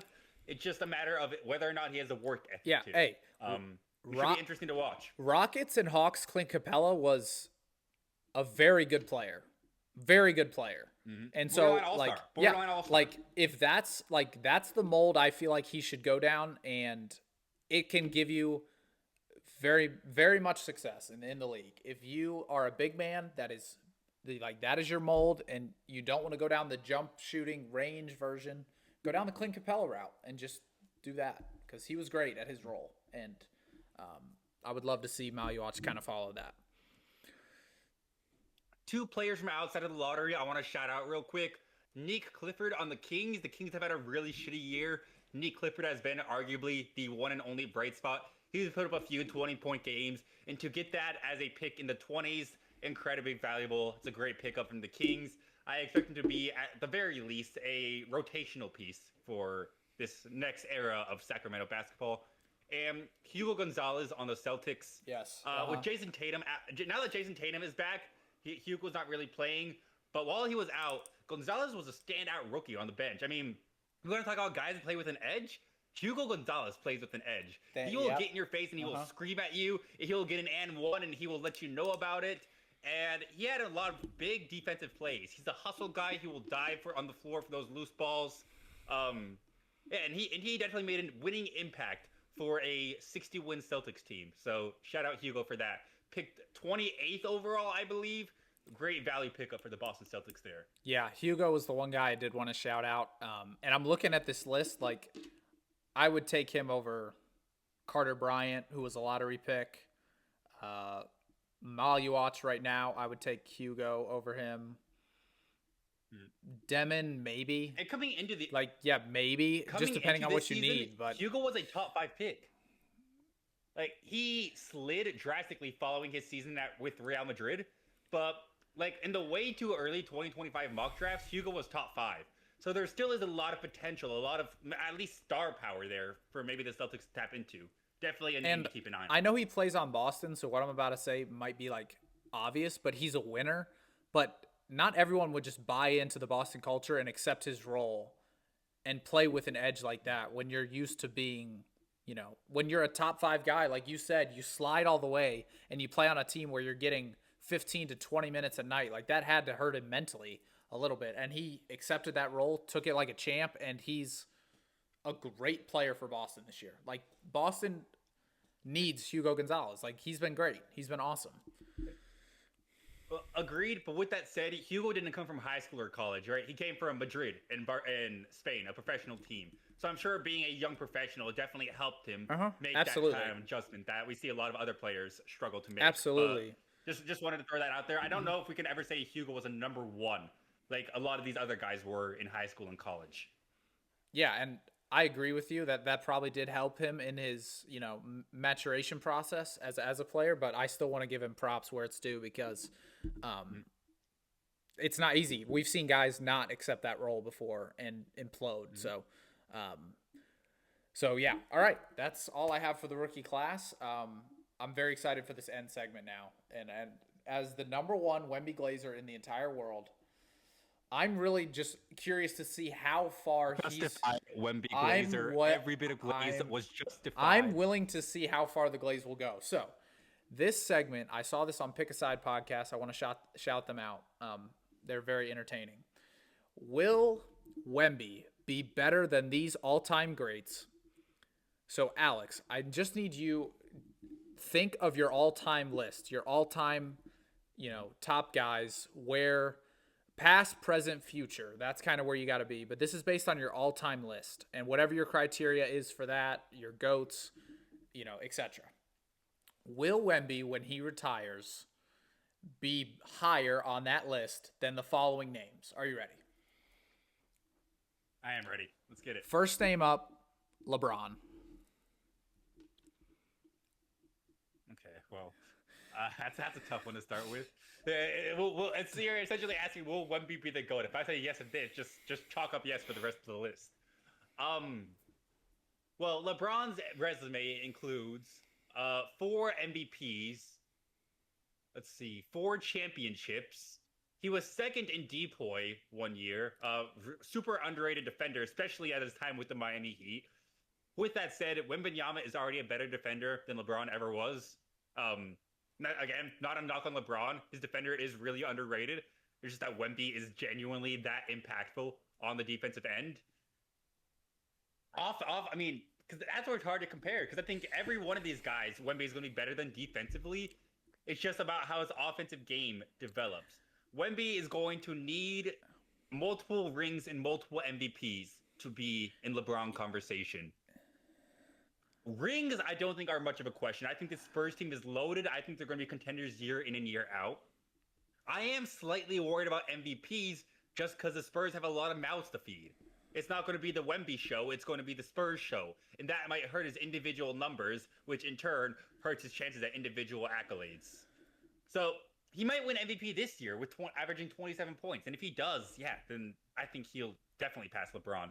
But if the season he's having this year isn't enough, like, how much is his offensive role really going to expand with the emergence of Castle and Harper and and the young Spurs guy that they've been building up for the last couple of years? I don't know. So I think this year is a good litmus test. If he gets MVP this year, I think he will be better than LeBron. If he doesn't, I think his offensive game or his offensive role is going to need to expand in order to get into LeBron territories. But I think Wembanyama will be better than LeBron. Okay, so let me just clarify. This list is not can he be better? It's do you think or will he be better? So do I think? Yeah. Do I think Wembanyama will be better than LeBron? Yes. Put it on the record. I think Victor Wembanyama will finish his career better than LeBron James. The all-time leading scorer in NBA history. Yep, top 2. I'm saying Wemby's going to be a top 2 player of all time. Well, then we might as well not even go through the rest of the list because LeBron's the highest guy on this list. So we might as well not even start with him then. That should what? Why would you really think he's going to be better all time than LeBron James? Why not? Why not? Because he's not even. Okay, I don't want to argue because this is an end segment and I'm not supposed to give my opinions, but Wemby's not going to sniff 40,000 points in his career. He's not going to sniff that. The longevity LeBron had is insane. What? Insane. Michael Jordan didn't sniff 40,000 points, and both of us still have. No, but Michael Jordan had 2 3-peats. His peak was so unbelievably high.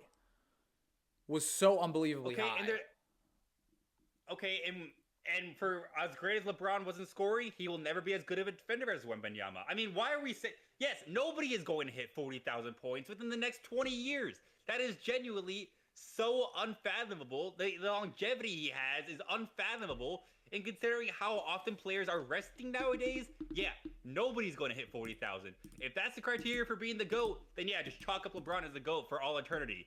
I think it comes down to a lot more than how many points he scored in an NBA career. I think Wembanyama is a lot better, or at his peak. I think he will be a lot better in most other areas of the game. At his peak, sure, but all time, I feel like you have to consider how many years LeBron was the best player in the league. Wemby's not going to sniff that number. Yeah. He's not going to sniff that. Really? I don't think You don't think Wemby could be the best player in the league 10 years straight? Wembanyama could win the MVP this year in his age 21 year. You don't think Wembanyama at age 31 would be the best player in the league? Okay, even if he wins MVP this year, I think both of you and I agree that Jokic is still the best player in the league right now, today. Okay. Right? Even if he wins MVP. Yeah, so as Jokic, Luka, Ant, Cade, like there's a lot of other guys. LeBron, like other than Steph and KD, LeBron was like unanimously the best player in the league every year, I feel like. Yeah, see, but you just said two examples and said other than them. And for the record, you can throw Kawhi's name in there too, because I think after 2019, I was willing to give Kawhi best player in the league title. 2016, I was willing to give it to Steph. 2014, I was willing to give it to KD. I mean, there are a lot of years I can nitpick here and there where LeBron was not the best player in the league. And if we're going to do that for Wembanyama, sure. Right now, Jokic is the best player in the league. Next year, Wembanyama will be. Over Shea? I think Wembanyama will. And Jokic? Yeah, like, they're still going to be around next year. Okay, yeah. So, all right, so you think Wembanyama so you think Wembanyama will be better than LeBron James all time?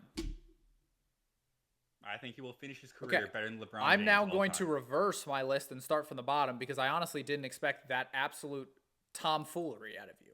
That is one of the most one of the most disrespectful things to LeBron of all time. That is LeBron's resume is insane. Oh my God. Okay. SGA. Okay. Next name up. Let me remind you when SGA. Yeah, Wemby will be better than SGA all time. Next question. Okay. Next. That is not terrible. That is, I agree with that. I think he'll get. I agree with that. I think Shea will win MVP this year. He'll have 2 MVPs, and he has 1 ring right now. I say the Thunder will win 2 more rings in the next 10 years. So 2 MVPs, 3 rings. Yeah, I think Wemby's going to top that with the Spurs. I do think Wemby will finish all time than SGA. I agree with you there. Next name up, Jokic. Yes. Next question. I don't think Wemby's going to win 3 MVPs. That's just me. However, I don't think he's going to win 3 MVPs. Okay. Question. Where do you have Kobe Bryant ranked all time? Top 10. Yeah, but he's won 1 MVP. Correct, but he also won all the championships. Correct. Yeah, I know. But Wemby is okay. And let's revisit this in 5 years when Wemby wins the next 5 DPOYs, barring good health. Right, that is something that we can say no other player has ever done. That is a reason to bump him up. He doesn't need 3 MVPs to beat Jokic if he has 5 DPOYs. If Wemby has 1 MVP, 1 ring, and 5 DPOYs, I would put him above Jokic. Okay, which award is easier to win, DPOY or MVP? DPOY, definitely. Okay. All right, so you think he will finish better all time than SGA and Jokic? No. And LeBron. For the next 10 years, DPOY is going to be harder to win because you got to beat out a 7'4" alien for DPOY. And that's and if he's healthy, you're not. You're simply not going to. Like, I'm sorry, you're not. You could average 3 blocks a game and have the greatest defensive season of your life, and it wouldn't be better than Wembanyama. Like that. Like that's just reality. That's just how it is. Yeah. So you know, in most cases, yeah, I would say DPOY is definitely easier to win. But right now, you got to beat out the greatest defensive player of all time to win DPOY. And that's going to be tough. That's a tough ask for a lot of players to do. No, I understand.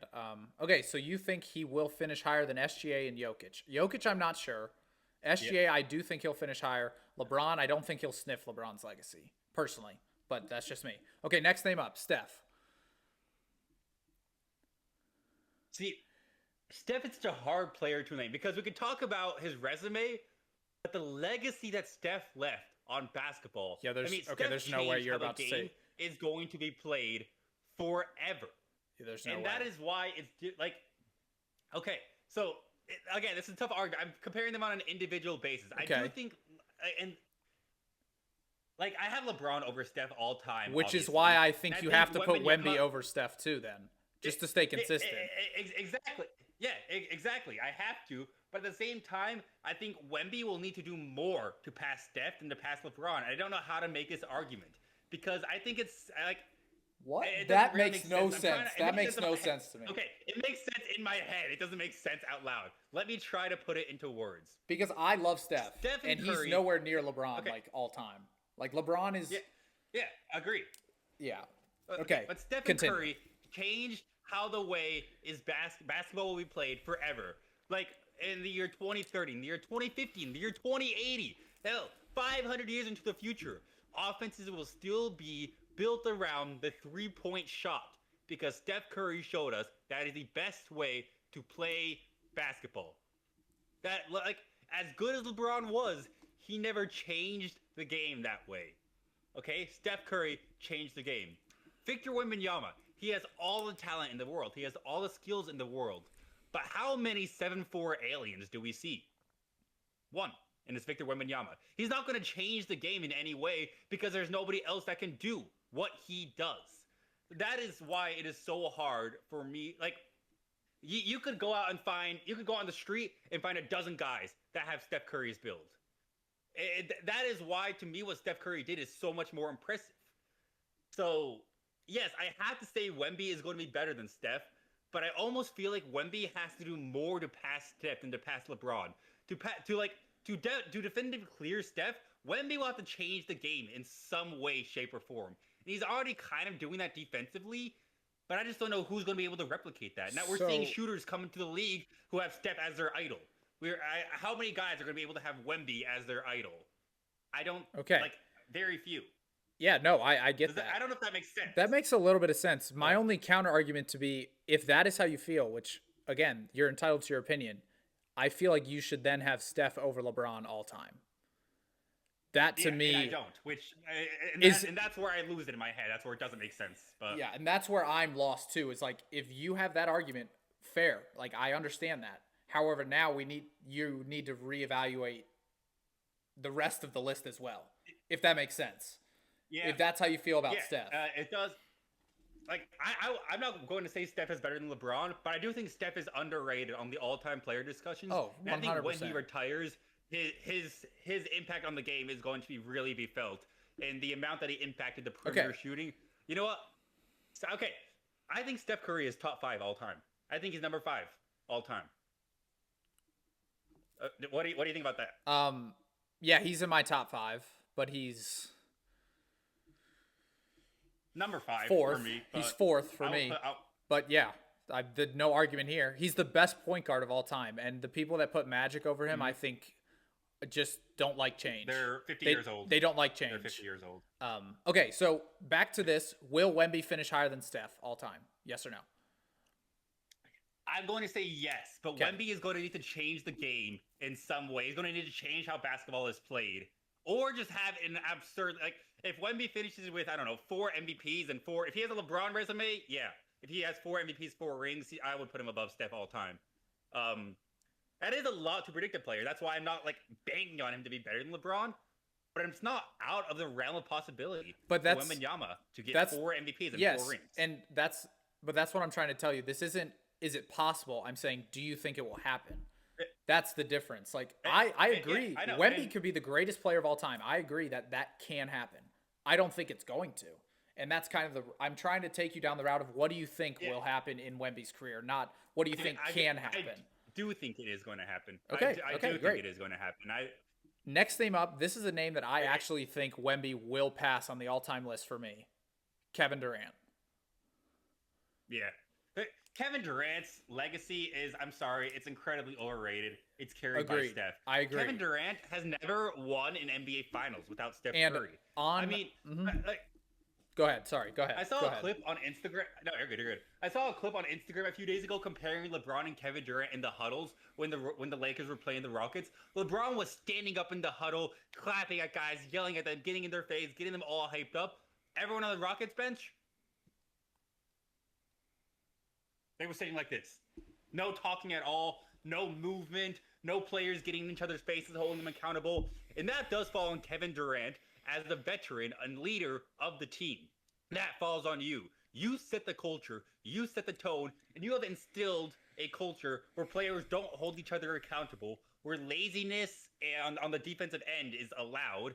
And even with Ime Udoka, he's a great coach and definitely a coach that specializes in defense, but there's only so much he can do when your veteran is leading the way Kevin Durant is leading. He's never been a leader, and that is the difference between him I agree. and LeBron.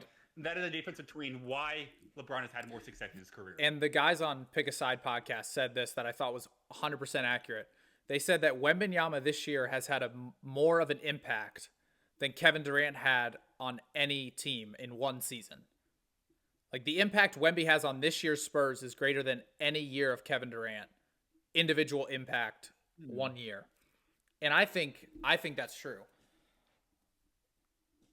I think that's true. I can't argue against that.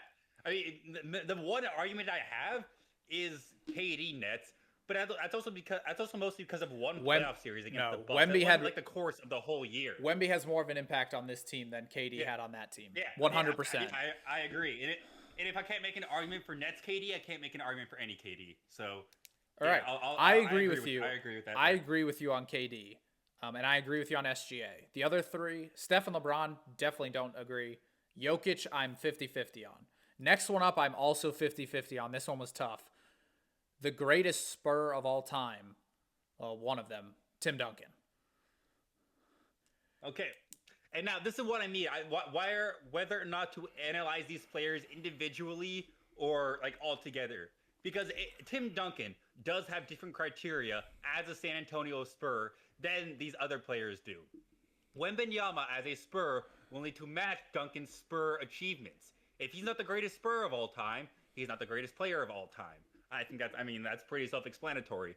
So Tim Duncan does have a different criteria than these other players do because this is direct competition. This is a player who can say, yeah, he was on this team. Why didn't Wemby do the same things as Tim Duncan? So what? Tim Duncan had 5 championships. He won 1 MVP, I'm pretty sure. 1 or 2.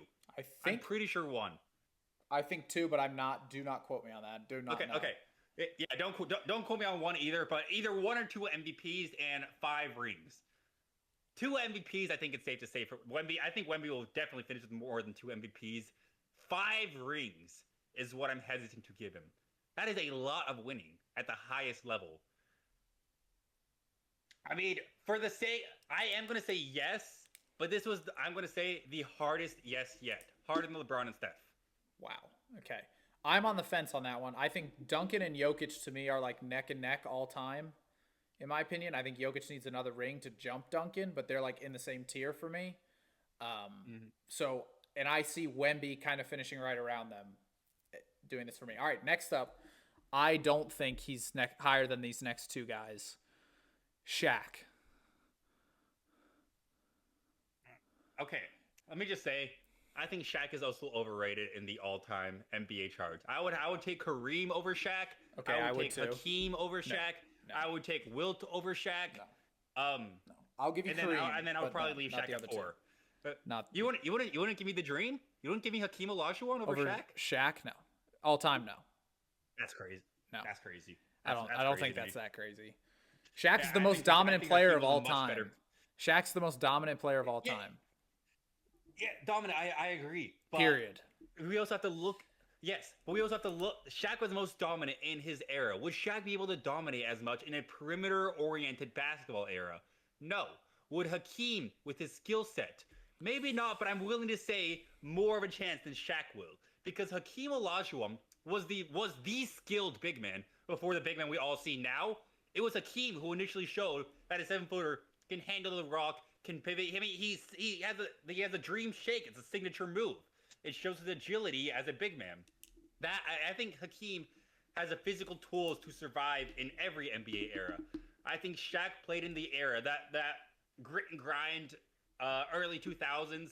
I think that was the NBA time period that Shaq would dominate the most in. and he was just fortunate enough to play in it.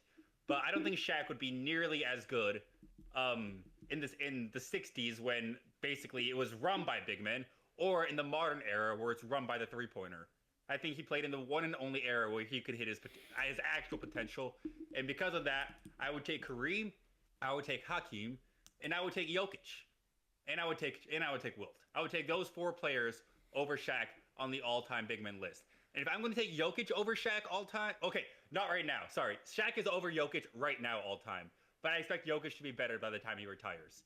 And if I have Jokic over Shaq by the time he retires, then I have to have Wemby over Then I also have to have Wemby over Shaq. So all right, 2 names left because I added one. Magic is next. Magic Johnson. Well, I have him over Steph. I'll take him over Magic. I don't really need to argue that. Steph and Tim Duncan were the 2 hardest yeses. I will say that. And LeBron is the best player on this list, but Steph and Tim Duncan were the 2 hardest to argue for. I don't understand that logic at all. And Magic Johnson, for me, I don't think Wemby's going to sniff Magic for the pure fact that Magic won a championship in his rookie season. He won Finals MVP as a rookie. That is insanity. Insanity. Well, yeah, if that's the bar we're having everyone on why it's not the GOAT. I mean, yeah, it's the greatest rookie season of all time, but what did he do the rest of his career? Because there's a lot of exactly. There's a lot of players with better careers than him. Agreed. If Wembanyama gets AIDS when he's 31 years old, yes, he will not be the GOAT. But I am predicting Wemby to practice safe sex and not get AIDS. So okay. Next up give me on him this a list, and this is the last one, and I've already determined that the Wemby glaze has gone too far. Ever since you put him ahead of LeBron, I knew this list we were downhill from there. But the last name on this list, because you put him over LeBron, I feel like I had to add this guy in, Michael Jordan. It's essentially asking, do I think Wembanyama will retire as the greatest basketball player of all time? Because I don't know how we got here. I really don't know how we got here. But we got here. And I'm going to say, I'm going to say no. I think MJ is mythical. That's the player I'm going to say no to. 6 rings. I mean, what was it? 10 scoring titles. I mean, a defensive player of the year at that from a shooting guard. I mean, you want to talk about versatility? Jordan has that. You want to talk about winning? Jordan has that.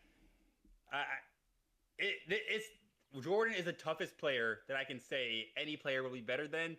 And I do not want to give that to Wemby yet. So I'm going to say Jordan, no. But you know what? For the sake of it, I predict Wemby will finish as the 2nd greatest player of all time. How's that sound? It sounds awful and utterly disgusting. And I want... Okay. Do you think there is a logical argument for LeBron James to be the GOAT? Yeah. Then why do you think Michael Jordan is mythical and untouchable? If there's a logical argument because I for think LeBron. Michael Jordan is the GOAT. But no, you use the word mythical, meaning he's not real, and no one can come close to that. What that is, that's what mythical means. Yeah. What's wrong with saying Michael Jordan is mythical? I think he's the greatest player of all time, and I think he's mythical. Okay, so do you think LeBron is mythical? Not as mythical. I think Wembanyama is mythical as well. I don't think he's at the tier of Michael Jordan. I would call Wembanyama here's mythical. what I would say. I think they are all mythical, all 3 of them. But here's the difference. Jordan and LeBron's legacy is mythical. Wemby as a player is mythical. Those are not the same thing. Well, sure. Wemby is 21 years old. He doesn't have a legacy. You have his whole legacy mapped out in your head that he's going to be the 2nd greatest player of all time at 21. Yes. Are you not asking me for hypotheticals? Is this not what this whole thing is? A hypothetical discussion? Yes, I do. Yes, I'm going to have to use creative liberties to come up with a legacy. Fucking sue me. It happens. If you're going to ask me if these players are going to be better, 21-year-old Wembanyama, he's not better than any of them. He doesn't have the legacy that any of these players have. I didn't realize that we were grading what Wemby is now and not what he can be. We're not grading what he can be. So we're grading what he can. No, we're not grading what he can be. So are we saying that Wemby is... We're grading what he will be. What he will be. What he will be. Not what he can be, what he will be. Yeah. Okay. And you're disrespecting every player on what he is right now. LeBron's legacy was severely disrespected by what you had to say. Same with Steph, and Okay, same with well, Shaq. Yes, okay, and Wemby was significantly very disrespected. by you, and everything that you're saying now is the same shit you were saying about Wemby when I picked him to win MVP, mind you, and I all of that agree. aged I incredibly. agree. So Yes, but MVP and second greatest player of all time could not be farther apart. Could not be farther yeah, apart. they couldn't. But I'm a high as a moon. I'm riding the Wemby train. I I Pause. This is why. Okay, I'm glad I got this reaction out of you, kinda, because I wanted to give you that. When I saw this, I thought of you, and I was like, "This is a great segment to do with Alex because he glazes Wemby." I did not think the glaze was. I didn't think you were that high on Wemby that you think he's gonna be better than LeBron James all time. That is Wemby might insane. never hit LeBron's Insane. offensive peak, but Wemby is already a better defensive player than LeBron James ever was. Wemby is already a better Great. defensive player than 99% of NBA history already was. Great. And basketball is a two-side game. But Yeah, it's two-sided. and I think I'm willing to say he's already the GOAT at one of those sides. okay, that's totally fair. And here's what I would say: LeBron James, in my opinion, Wemby will not be a better player, period, than LeBron James. Overall player, he will not be better than LeBron. He will not be a better winner than LeBron, period. And he will not be a better scorer than LeBron, period. Like the legacy, remember the streaks of consecutive playoff series LeBron's won and just his run through the Eastern Conference in the 2010s? Like, and how dominant of a player like Wembanyama is going to be dominant, right? But LeBron is just, there's so many layers to LeBron's legacy. It's insane. Yes. It's insane. There are, and it is a very, very rare talent that I am going to say will be better than LeBron. Cooper Flagg will not touch LeBron. AJ DeBonson, anyone in this upcoming generational class, none of them are going to touch LeBron. The Wembanyama, I think, is the one and only player who has what it takes to hit those heights, to get into the GOAT discussion. And I think he will get into the GOAT discussion. I don't think Cooper Flagg will be in the GOAT discussion at the end of his career. I don't think anyone in 2026 will. I think Wembanyama will be in the GOAT discussion. The one player you can say that in today's NBA. Oh, so okay, interesting. Very interesting. Curry is a great player. He's not in the GOAT discussion. Yes, he is. Jokic is the same way. Great player. He's not going to be in the GOAT discussion. We just put Steph top 5 all time. I think that puts you in the GOAT discussion. Yes. I think that puts you in the GOAT discussion. So being fifth in MVP means you should, that doesn't have anything to do. No, Steph is top 5. Yeah. Michael Jordan is here. Steph is here. There's a big difference between Michael and Steph still. I mean, that we're talking about how good Michael Jordan was and why I didn't pick Wemby over him. That is why. It's because the gap between Michael Jordan, LeBron, and then number 3 is pretty damn big. There's a pretty big chasm between number 2 and number 3. Who is your number 3 all time? Is it Kareem? Kareem. Is it It's Kareem. Yeah, Kareem. I would say there's a pretty big gap separating LeBron and Michael Jordan, and then Kareem and the rest. I think those are 2 very different tiers of players. Okay. If I were to predict what tier Wemby will end up on, I think Wemby will end up on the tier with LeBron and Michael Jordan, not the tier with Kareem and the rest. That's how good I think he's going to be. Okay. That's what I wanted to know. How great do you think Wemby will be? And you think he will be the second greatest player of all time, only behind Michael Jordan. Top 3, I'm willing to say safely. My hot take, he'll be better than LeBron. The word top safely was just used top 3 all time. You just used the word safely. Top 3 all time. Mark it down. I will mark it down. You know what, I will. And in 15 years, when my kids are watching Wembanyama and they're going to say, "Dad, is that the GOAT?" I'm going to say, "Son, go watch the Hoopers Lounge. That is not the GOAT. Go watch the Hoopers Lounge. That is not the GOAT." Okay? That is not the GOAT. Okay? That's what I'll tell them. Okay? That is exactly what's going to happen. We're going to show this exact debate. But the first thing I'm going to do is show your kids how you picked Amen Thompson over Wemby for Rookie of the Year before you get into that opinion. Okay, what was worse? Genuinely. Picking Amen for Depoy or picking VJ over Cooper Flag for Rookie of the Year? I would say Amon for Depoy is significantly worse. Okay. Okay, VJ, I think is going to finish third in Rookie of the Year. Okay, he's going to be a finalist for Rookie of the Year. You think that's safe to say? I'm sorry. I'm writing this down. What'd you say? I think VJ Edgecombe is going to finish third in Rookie of the Year voting. I think he's going to be a finalist. Do you think that's safe to say? Yeah, probably. I think he would be He'll third. finish third? He probably will finish third, yeah. Okay, well, Amin Thompson is not going to finish on the All-NBA defensive first team. The finalists for this award are going to be Wemby, Chet, and Scotty Barnes. It is going to be those three who are in the contention for the award. That's why I think that VJ was not as bad of a pick. Yeah, no. Like, if you had picked Chet Holmgren to win Rookie of the Year, if you had picked Chet to win Depoy, I still think that would have been blasphemous, but not as bad as picking Amin Thompson, who's probably not even going to finish on the first team. Who's going to be... where would you rank him among guards in the league defensively? Well, I would have it swing Asor. I think Asor Thompson is a better defender than Amin. So that's an easy one I can check off now. Okay. Other guard. Also, defensive teams. Are they position? I think they're positionless too. They are. I'm just curious because Wemby, when you pick a guard for Depoy, that's like picking a wide receiver for MVP in the NFL.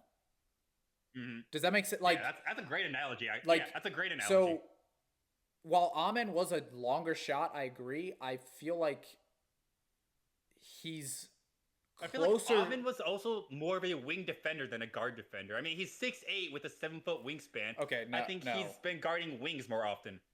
Okay, well, when he plays the Warriors, he guards Steph. When he plays the Thunder, he guards Shea. Okay. When he plays the Lakers, he guards Luka. So I think it's more dependent on who he plays against.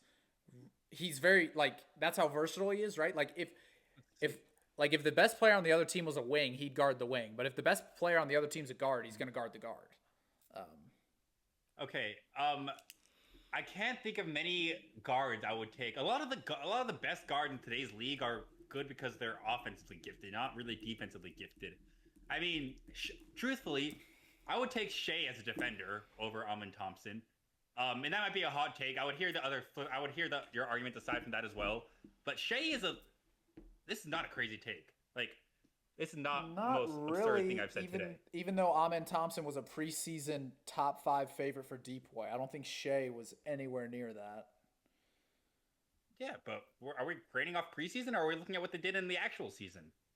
Amin Thompson defense. You're acting like he's a traffic cone. Bro's amazing on defense. He's not a traffic cone. Yeah, he is. He's not going to make first team though. Just because you're an amazing defender doesn't mean you're guaranteed to be on the first team. Are you arguing for Shea to make the first team, or are you just saying you would take him over Amin Thompson? I think I would take him over Amin Thompson. I think I would take Amin over on the first team this year. Defensively, just for shits and giggles. I don't want to see the Depoy odds and where Amin Thompson comes in those. Now that we're ending towards the year, let's see. So. Yeah, he's definitely not good. Okay. He might not even make second team. He is 9th in the odds. So, first we have Wemby, second Chet, Rudy Gobert, Scotty Barnes, Asor Thompson, Evan Mobley, Lou Jen Stores, and Dyson Daniels are all over Amin Thompson. Dyson Daniels? No shot. We're laughing. I would definitely take Dyson over Amin. Are you kidding me? I would take Dyson Daniels over Amin Thompson defensively, yes. Offensively, no. And because of that, I would still take Amin as a player over Dyson. But we're talking strictly the defensive side of the ball. Give me Dyson Daniels. Where's Shea on that list? Yeah, Shea is not in the top 10. Is OG the last two were Amin Thompson and OG Anunoby, who had the same odds to win Depoy. Wow. So, I mean, yeah, Amin, great defender. But OG Anunoby isn't going to win Depoy anytime soon, and that's about the level of defender that Amin Thompson is. I'll hear you out on Dyson Daniels, but I just want to go back and say you would take Shea as a defender over Amin Thompson. Okay, I might have been a bit much, but Shea is a great defender. Shea, especially in this first 2 or 3 years, before his offensive scoring became what it is. Okay, maybe not anymore because he's carried by 30 points a game. Not carried, don't say that. He has a great defense behind him. Okay. The defense he plays with is elite.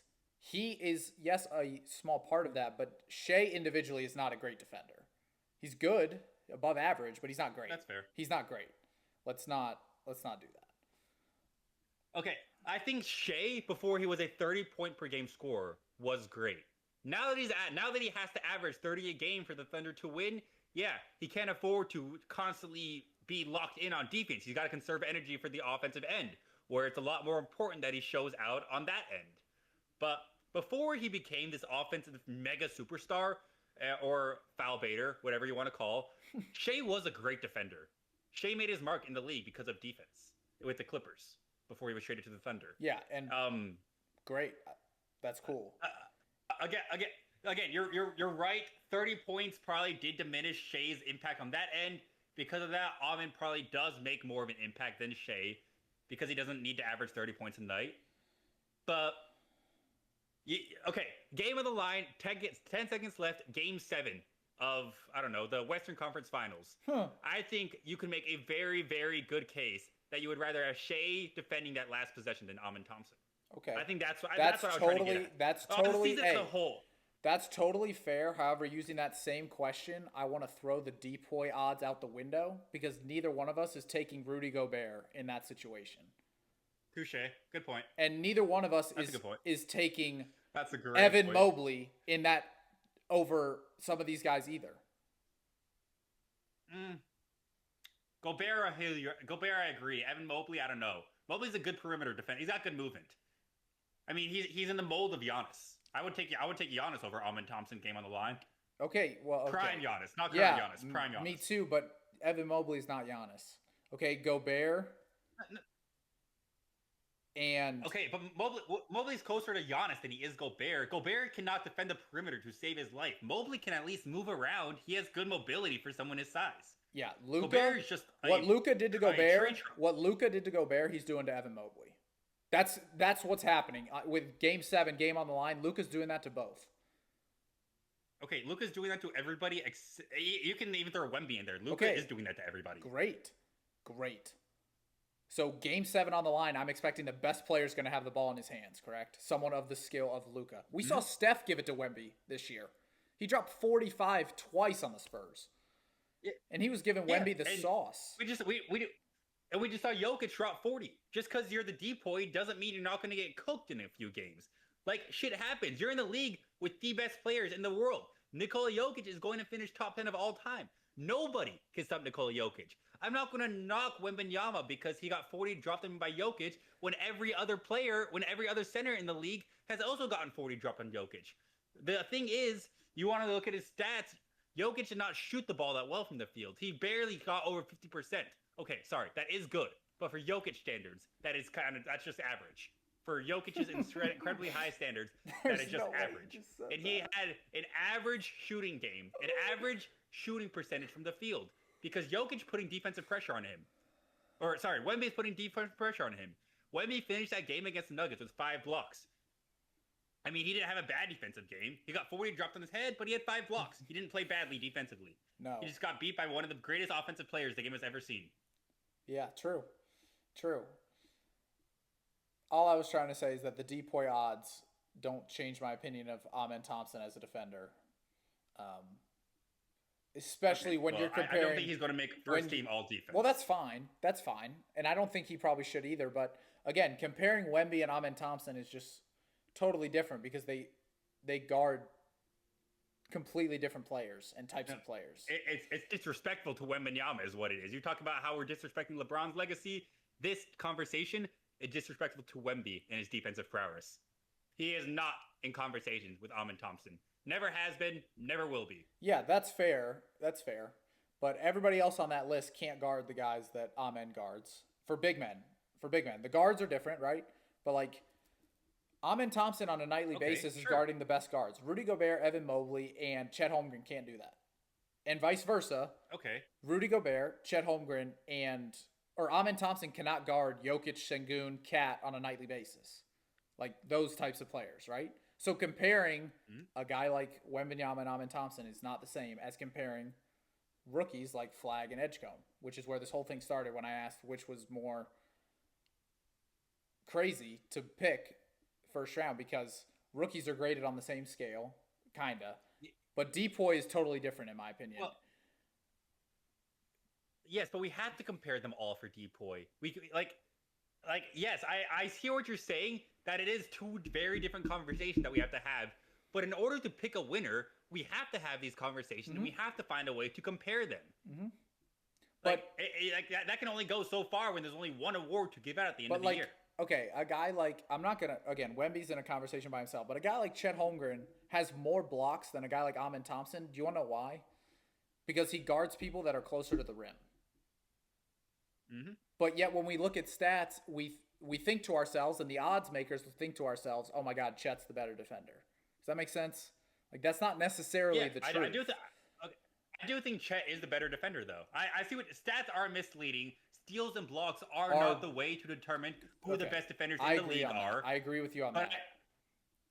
There are a lot of other ways. You have to genuinely look at advanced metrics. You have to look at defensive plus minus. You have to look at defensive box score.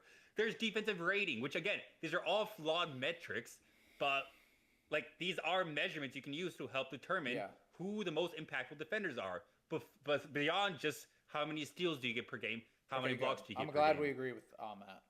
I'm glad we agree. With that being said, though, I do think Chet is a better defender than Amin. Yeah, I probably do too. But again, I feel like it's unfair to both of them to, like, I think we should be comparing Chet to Wemby and Gobert and Mobley, and we should be comparing Amin Thompson to his brother and Daniels and Marcus Smart and Patrick Beverley and, you know. Yes, but it's also just not the DPOY they're going for. It's a positionless all defensive team. If the best 5 defenders in the league are all centers, screw it. All 5 of them are making first team. Like that's just how positionless basketball works. Because because all NBA team, all defensive team, all rookie team are not positionless, yet we have to make these comparisons from Amin Thompson to Chet Holmgren. We have to determine which one of these is better. Which one of these is the 5th best defender in the league and will get the last spot on the first team, and who will be 6th and be the first member on the second team. Those conversations have to happen because positions now no longer matter. So we do have to find a way to compare apples to oranges. I do agree with you, it's a tough comparison. It's a more difficult comparison than comparing players of similar positions, but it's one we have to do. Like, now that positions are basically thrown out the window. Yeah. Okay. Yeah, I understand that. I hear that. All right. Well, with that being said, guys, that'll wrap up this episode of the Hoopers Lounge. Our next episode will most likely be previewing the NBA playoffs, I believe, because we have like a week left in the season. So I'm excited for that. We're going to make a bracket, obviously, probably do our own brackets, unlike March Madness, which, shout out Michigan, by the way, won the national championship last night. We picked Arizona. They had a good run, got embarrassed on Saturday night against the eventual champions, though, which makes me feel better about our Arizona pick. Because if UConn had beat Michigan, that would have looked really bad for Arizona. Congratulations to Michigan. Dusty May in his second year wins a championship. That's pretty crazy. That doesn't happen every year. So shout out to them. And yeah, we'll catch you guys in the next one.